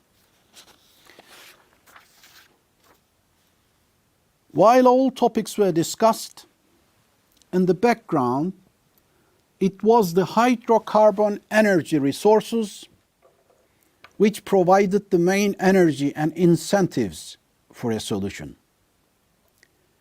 As the negotiations continued and Turkey made major concessions, Anastasiadis even found it difficult to understand, because Turkey said that if all else is agreed on the Cyprus issue, she would be prepared to scrap the guarantee system and pull her troops out in stages to come down to 650. And that would be 950 for Greece. And after a certain period, if everything worked well, negotiations could take place for the final pullout of troops by the guarantors. In addition, the Turkish side gave a map before a final agreement, which was quite risky. Also, the Turkish side accepted to reduce the number of ministers whose votes would be looked for in the passage of legislations. This was a risky concession, as it minimized the Turkish Cypriot participation in the decision-making of the future federal Cyprus. The UN, the Turkish and Turkish Cypriot delegations, and even many in the Greek Cypriot negotiating team were convinced that this was not something Anastasiadis could reject.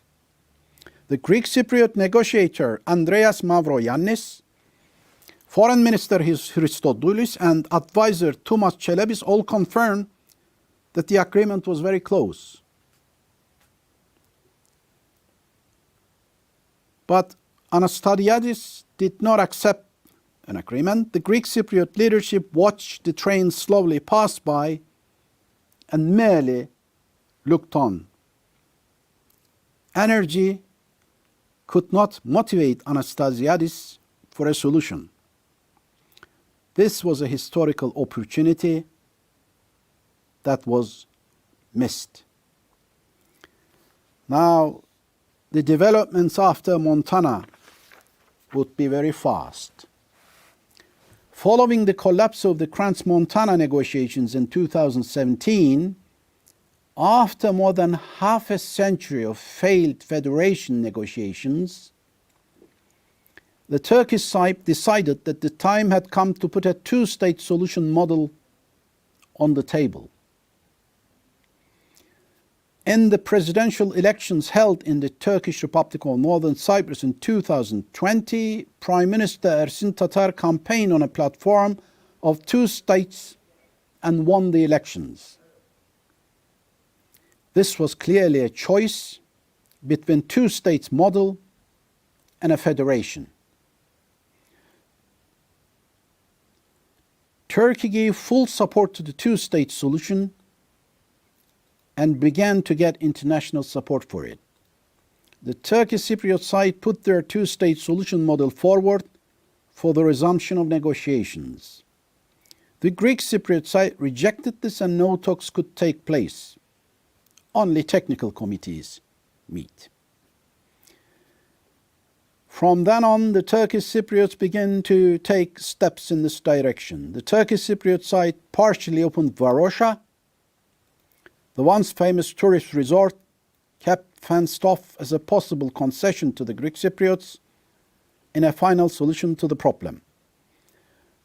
It was offered to Turkish Cypriots to the Greek Cypriot side many times, but the Greek Cypriots unfortunately rejected Varosha because they thought that if they accepted Varosha, they could not get further concessions. Now, let's look at the other developments in this direction. Direct flights from Russia to the TRNC and opening a consulate in TRNC appears to be on the horizon. Thousands of Russian citizens living in the Turkish Republic of Northern Cyprus want this strongly. Turkish President Erdogan called for the recognition of the Turkish Republic of Northern Cyprus in the UN General Assembly. This was a historical moment in the Cyprus issue. Then the Organization of the Turkic States accepted the Turkish Republic of Northern Cyprus as an observer. This was a turning point. This was the first time the Turkish Cypriot state was taken into an organization with its full name. Now, let's look at the three options for the parties in Cyprus. One way for the parties may go is that after a certain period, to start negotiations on the basis of a two-state model. This could include a deal to jointly manage or share the energy resources. But this option is not very likely for the foreseeable future. The second scenario is that each party continues to pursue its strategic policy to achieve its own goals by any means available. The Greek side would try to get support from the US and the EU and try to explore and drill in the region. Turkey would respond and pursue its own strategic interests, which could lead to high tension and worse. The third option is that the hydrocarbon energy-led geopolitical changes and developments could in the end lead the parties in the near future to cooperate on the energy issue to benefit from these resources, leaving aside the solution of the problem for the moment. This is a likely scenario. Now let's finally look at the major hydrocarbon energy-related developments and issues which will shape the coming days.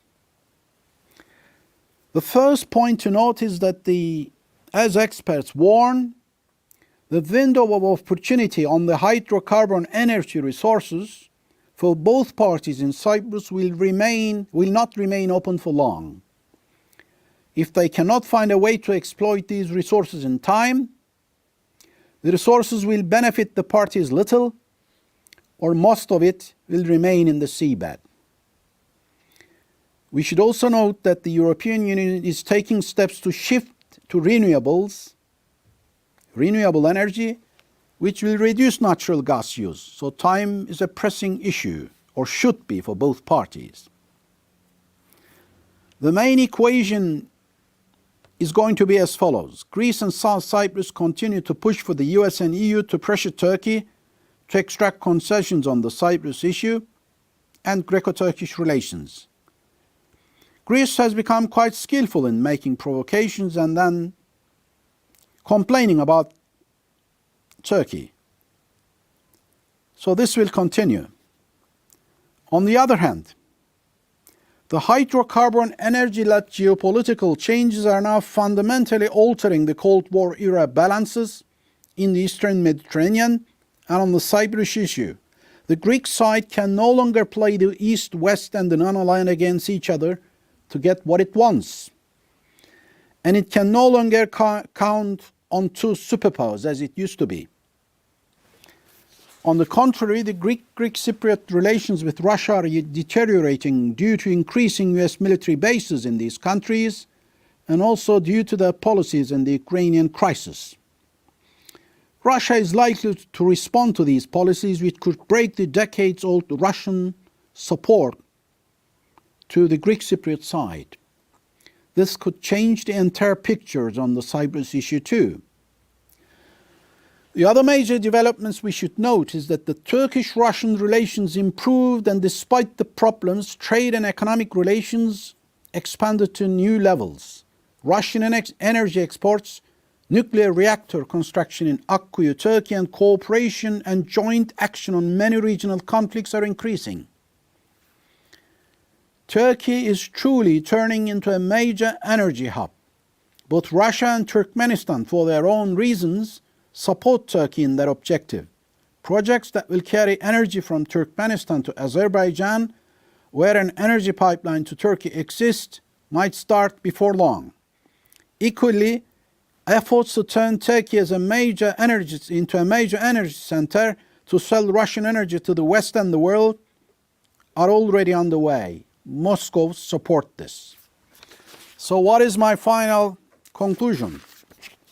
There can be no strict conclusion because developments are still unfolding.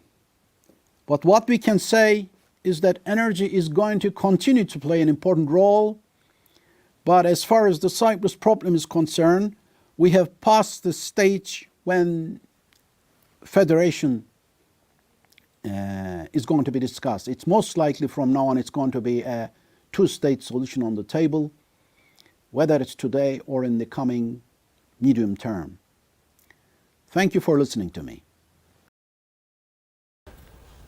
Thank you very much, Professor Shakir Alemdar, for your nice presentation.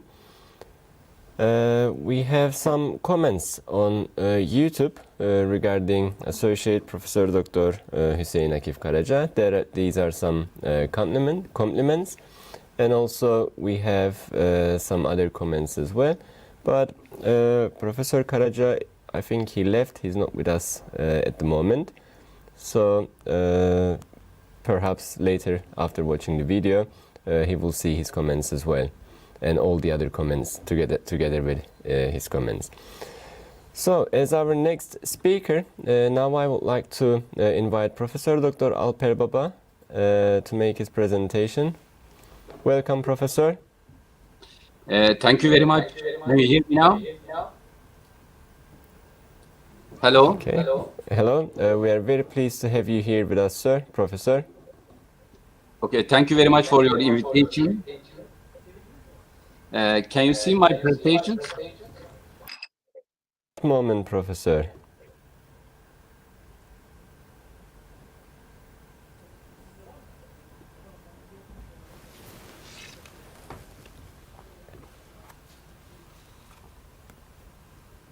Can I start? That's okay. We would appreciate if you can share your screen, Professor Baba. Just a minute, please.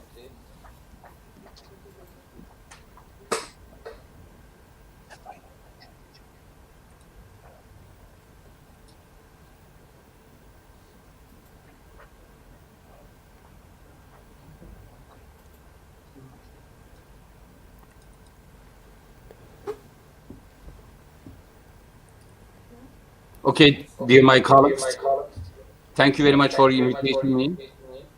Today I'm going to give information about the importance of geothermal energy and its application in the world. As you know that energy is very important parameters. This figure shows that the world energy consumption in the different country. This boundary,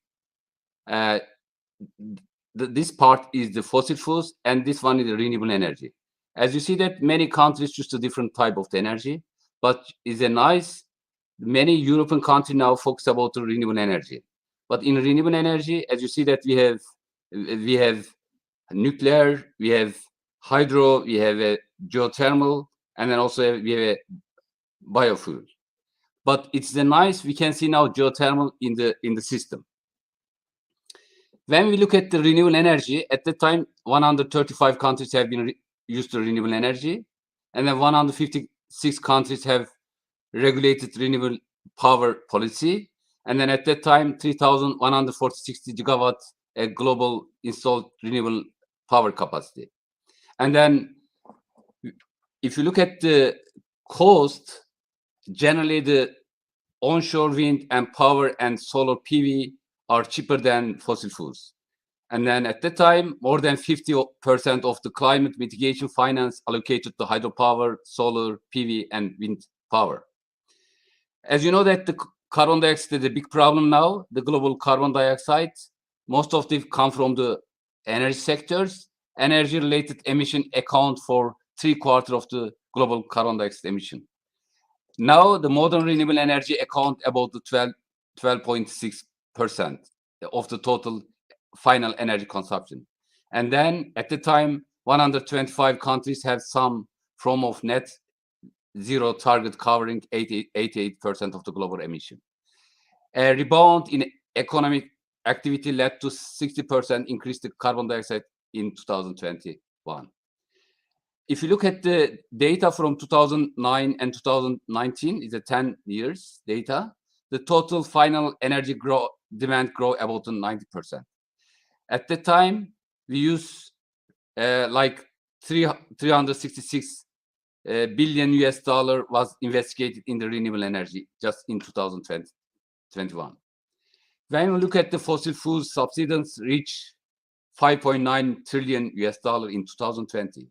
And then this is equivalent to 11 million US dollar per minute. And then at the 2021 United Climate Summit, countries agreed to phase down unabated coal powers. This is the data from 2009 and 2020 about how changed the energy distribution in the world. As you see that modern renewable energy is increased about 12.6 points. Still is a short, but this is still is a small, but this is still is important. This consists of the renewable heat. This consists of the hydropower, and then other renewable energy like a biomass, geothermal, ocean, solar, and wind power. And then this is the data about the evolution of renewable energy share in total final energy consumption by sectors.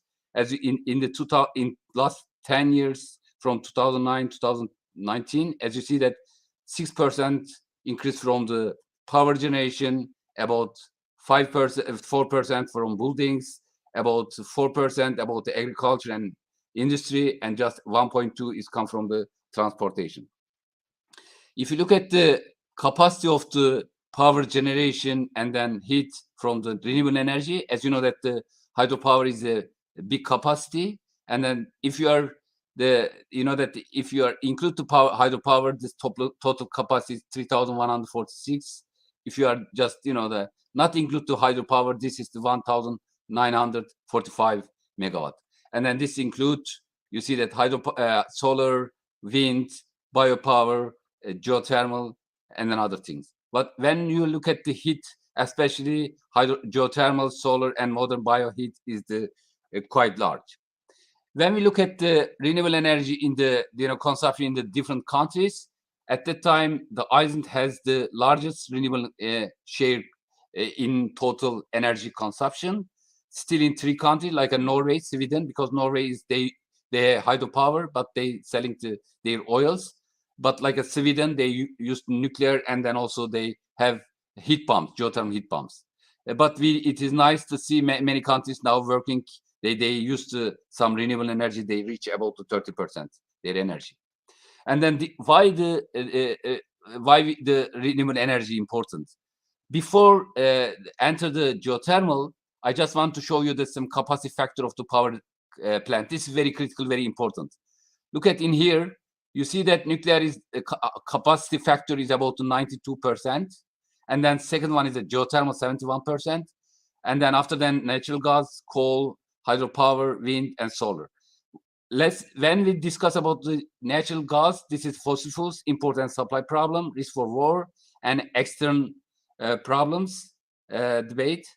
And then when you look at the coal, this is the fossil fuels, import and supply problem, risk of the war, external debate, and then poor quality domestic coal and make it air pollution contamination. And then if you look at the hydropower, this is affected by climate change, reduced to precipitation also, because this is affected powers. And then this impact also surface water and natural lives. When you look at the wind, you know that this is related to wind, because wind, this is day problem, applicable is also some problems. Solar is sunless day problem, night applicable, and dust problems. Let's see the nuclear. Nuclear is okay. This is the capacity very high, but this insufficient technology, staff shortage, safety and accident risk, and foreign dependency. Why the geothermal? Because geothermal is working 24 hours, 4 seasons. This is renewable, sustainable when used locally or national, on-site or correctly. And then also no emission problems.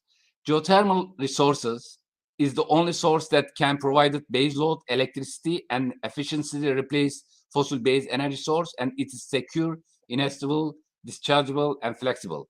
Geothermal is come from the heat come from the earth crust and is available at all times through the year, unlike other intermediate renewable energy resources. You see that now this is the crust, cross-section of the crust. And then if you have a low temperature, it is possible we can use for the heat pumps. If you have a high temperature, we can use for example, fish farming. If you have like a 30, 80 degrees, if you have like the 60 degrees, you can use for the greenhouses, buildings. And then if you have more temperature, you know, that food processing. And then if you have like 100 degrees to 120 degrees, cement industry. And then if you have more than 100 degrees, you can use for the power generation, like energy generation. And at the time also, energy geothermal system is very popular in the world. Many countries now digging the underground, they reach the high temperature, but no fluid. They also use, instead of fluid, they use the different gases and water. They also extracted this heat from the power generation, also direct use application. And then if you look at the geothermal energy top countries, you see that first one United States, second one Indonesia and Philippines, and then Turkey is 1,663 megawatts capacity. The total capacity of the world is about 50,608 megawatt thermal. And then we see that the geothermal power generation capacity increased every year, and then also the direct use, because direct use meaning that we use for the heating, cooling, greenhouses, fishing industry. And then as you see, the exponentially is going to be increasing the world related to time. And then if you look at the data from 2019, this installed capacity, power capacity grew by 5%. This data, most of them come from Turkey, about 32%. Second one, Indonesia, Kenya, and then Costa Rica. And then you see that Japan about 77%. And then Turkey is very good example for this geothermal application. I want to show you some data about the Turkey, because this is a good indicator for the world. As you see that how the power generation increased in the Turkey, you see that in 2009, after then, exponentially is going to be increased the power generation in Turkey at the time. And then most of the power generation located in the western part of Turkey. And then this is, we call that the graben system. In here we have some power generation, and then also we used this fluid for the heat for power. Also we use for the heating, and then this greenhouses. We call that this cascade system. And then we have a different type of the power generation. We call that the BORC, we have a double flush, single flush, and triple flush. But this is the dry steam plant. We can just production fluid, and then the fluid going to turbine. After then, we produce the energy, and then after then, fluid going to the reinjection. The second one, a flash steam plant, we produce the fluid come from the production wells, going to separator. After then, we send to the turbine, produce energy, and then inject it underground. And then the binary cycle system is a closed system. We have a heat exchanger, production fluid going to heat exchanger, then going to the turbine. After this one, going to the reinjection system. This is very, very simple system. Okay, we used to, we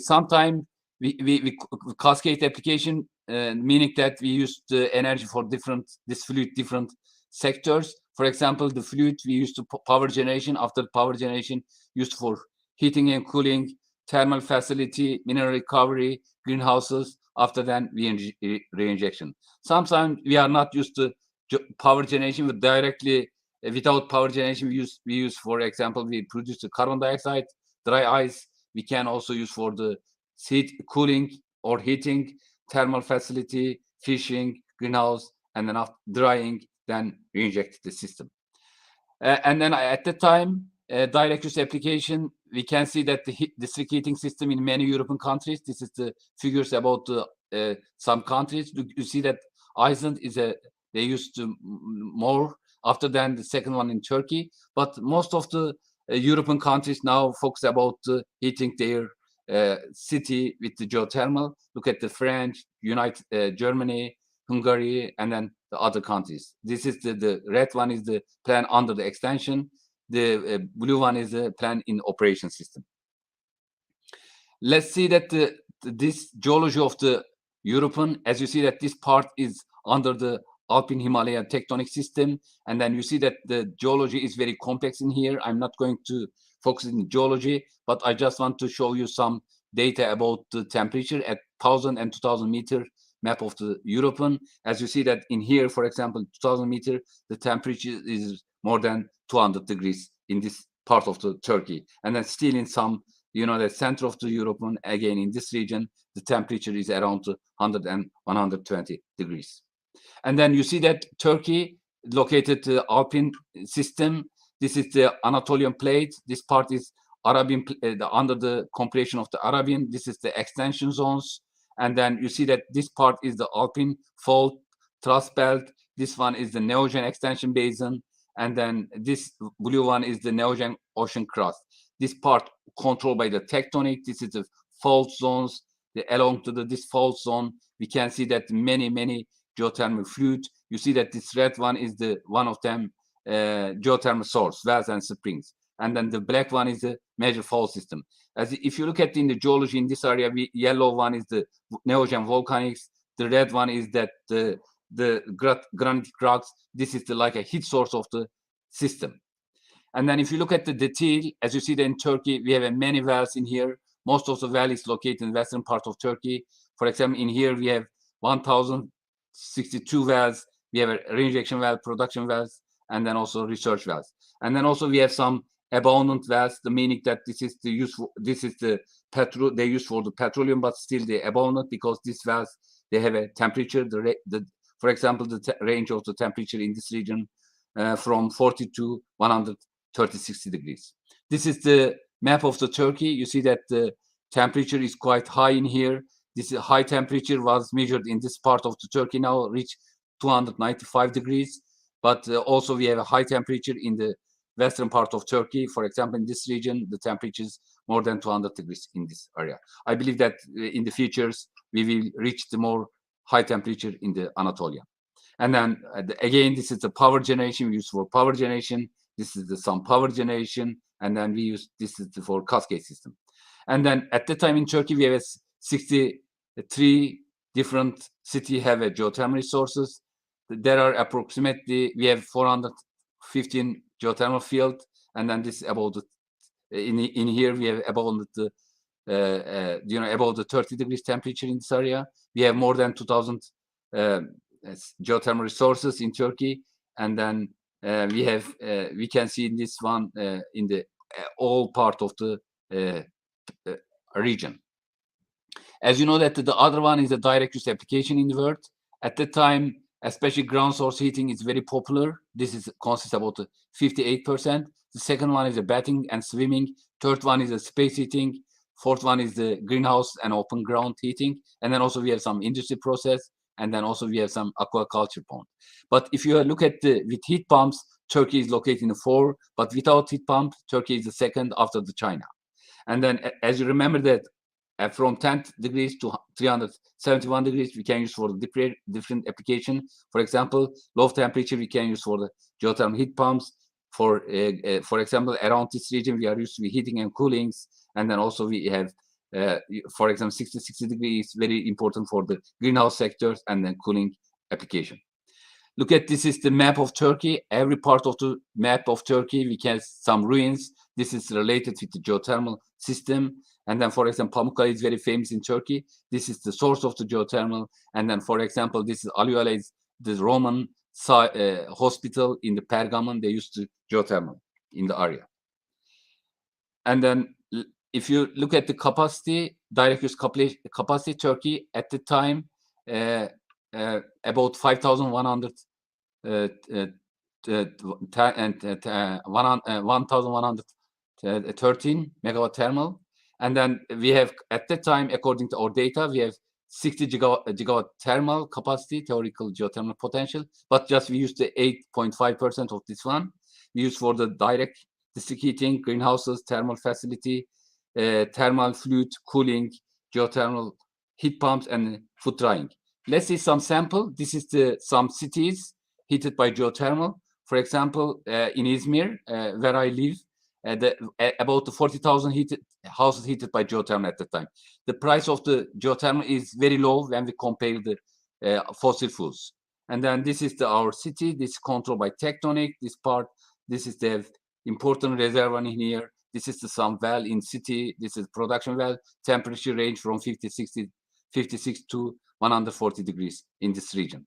And then, do you know that we have a model? This comes from the Bornova complex, like a finished materials. They control by tectonics. I'm not going to detail so much about this one. If you have any question, I will be glad to answer about this one. And then also we have thermal tourism, especially every part of the Turkey. We have cities, and then all these cities, they have a facility about geothermal. And then also we have a greenhouse. You see that we are biggest countries in the greenhouse sector in Turkey. At that time, we have the third biggest greenhouses in Turkey located in the Dikili region. And then also dry industry application is increasing in Turkey. You see that at the time, you can imagine 30% our food, fresh food, is going to waste. But if you are going to dry this food, it will be very important for economy and environment. And then this is some sample about drying application in Turkey for a peach, date, watermelon, and pears sample about the application of the geothermal for drying.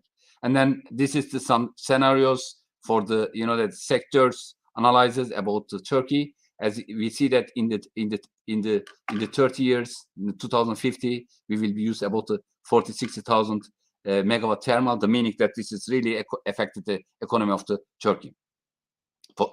And then if you look at the geothermal fluid, I say that this is directly this fluid related to geology and tectonic.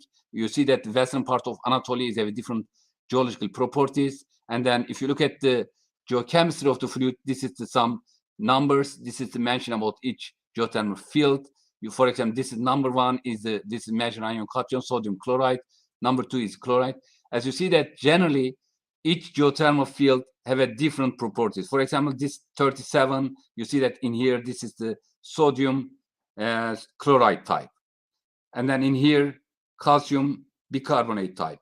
The meaning that they have a different properties, the meaning that it is very useful for the different industry.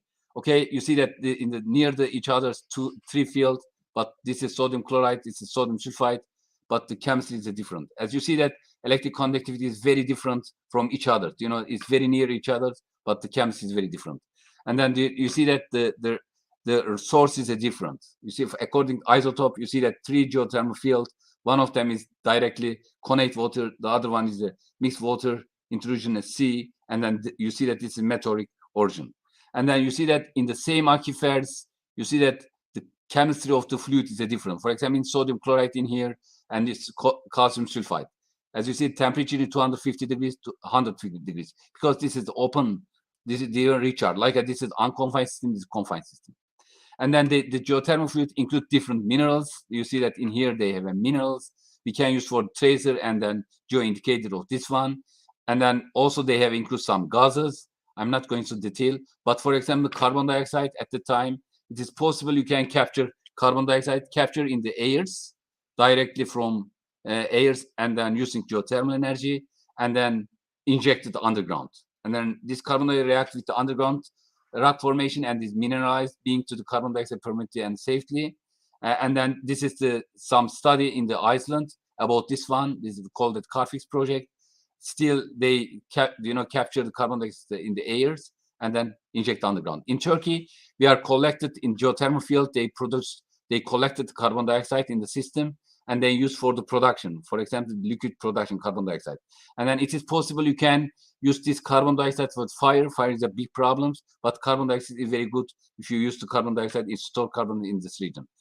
For example, in the system, you see that, for example, when the fluid is 120 underground, when they come to the surface, the temperature will change, pressure will change, and then therefore we can see in here some scaling problems. And then we can see also in the rejection system. And then we can see calcite, quartzite, silica scaling system. For example, in the production and the injection two wells, we can see calcite in here. As you see, that calcite is more in the injection because of the temperatures. And then now we have a big European project. This is defining geothermal fluid properties at the extreme condition. And then we have very good, because we are also captured the carbon dioxide, we injected in system. This study was done in Tuzla region. And then for example, this is from system scaling. Scaling is one of the big important problem in the Tuzla system, for example. This is the affected the efficiency of the geothermal power and cause economic losses. And then this is the silica-based scaling. And then we capture this one, and then we injected this carbon dioxide in the system, and then we minimize the scaling, and then therefore we got the certificate. You see that this is the one of the European Geothermal Innovative Award 2020. This is taken by our groups. And then you see that in the geothermal located located on the tectonic system, every part of the world, but this includes some minerals. Okay, for example, in Turkey, we have some minerals in here. For example, boron is very, very toxic for fluid, but this is very important minerals. You see that in some geothermal fluid, they have high concentration of boron. And then now we have, in Turkey, we have one of the good projects. We just, moved the boron, and then we just use this fluid, because this fluid includes some mineral used for the agriculture activity. This is sample about the use of the geothermal. And then also, for except the boron, we also they have geothermal fluid. They have include some mineral like lithium, manganese, zincs. Another one. This is the strontium, gold, copper. They include some minerals. As you know, that the lithium is very critical and very important for the many industry. And then they've used different methods for the minimize this. Gain these important minerals. And then that the many scenarios about the demand of the lithium. The lithium is increased, and then the price is increased day by day, lithium, because critical minerals. But it's a lithium removal process from geothermal have an application now. Many people now working about this project. Also, our groups is working about how can they extract the lithium from the systems. We have now big project, the European project. This is called raw minerals from the geothermal fluid. We try to do extracted the lithium from the geothermal in the Europe. This is some other application. For example, this is the coppers, and then this is some we use this coppers with the geothermal, and then we copper sulfide produce. And then for example, cheese is a waste of cheese is a problem. But if you are extract that treated waste of this one you can use to produce the whey materials, and then also produce salt production. And then enhanced geothermal system, the dry is very important now. Many people now is digging deeper, and then they have underground temperatures, that low permeability in here. In here, we have, it is possible two section. One of them is, we call that injected fluid. underground and heated, and then we use heated for the power generation. And the second one, also in this one wells, you see that in here we just injected the fluid, and then we extracted the hot steam vapor at the generator of the production of the wells. You know that if you use this granite, you know that this is the enhanced geothermal system, because the granite is one cubic meters of granite produces about 1979 plus 6/10 kilowatt hours electricity, you know, that you can imagine. And then if you use this one, we believe that we minimize the carbon dioxide in the world. And then, for example, this is the sample in the Turkey. Still, we can see in this kind of the sample in the different other countries. You see that in some granite in here. For example, we used different methods, calculate the energy, and then we used for example, this consists of the uranium and thorium potation. And then if you are calculated the potential, as you see that, for example, in Western Anatolia, it is possible you can produce about 70 million megawatt electricity. We published some papers about this one. This is quite new paper. If you're interested, I suggest that you should read this one. This one, geothermal resource for sustainable development. This one, the other one is carbon dioxide emission mitigation strategy through the enhanced geothermal system. And then also high heat generation granite from the Kastamonu. This is some sample about this one. Okay, geothermal energy production is defined and expanded. The benefit continues to grow. We continuous technology development. Geothermal can be expanded all over the world. Is at already negligible environmental geothermal impact can be reduced to nearly zero. Also, enhanced geothermal system target of the world. This production potential expected to be realized during the next period. And it is important to understand hydrogeochemical and behavior of the geothermal system. And also it is important to understand geothermal fluid in different pressure and temperature and different reservoir. And then it is important to focus on geothermal mining and minimize toxic elements, geothermal fluid.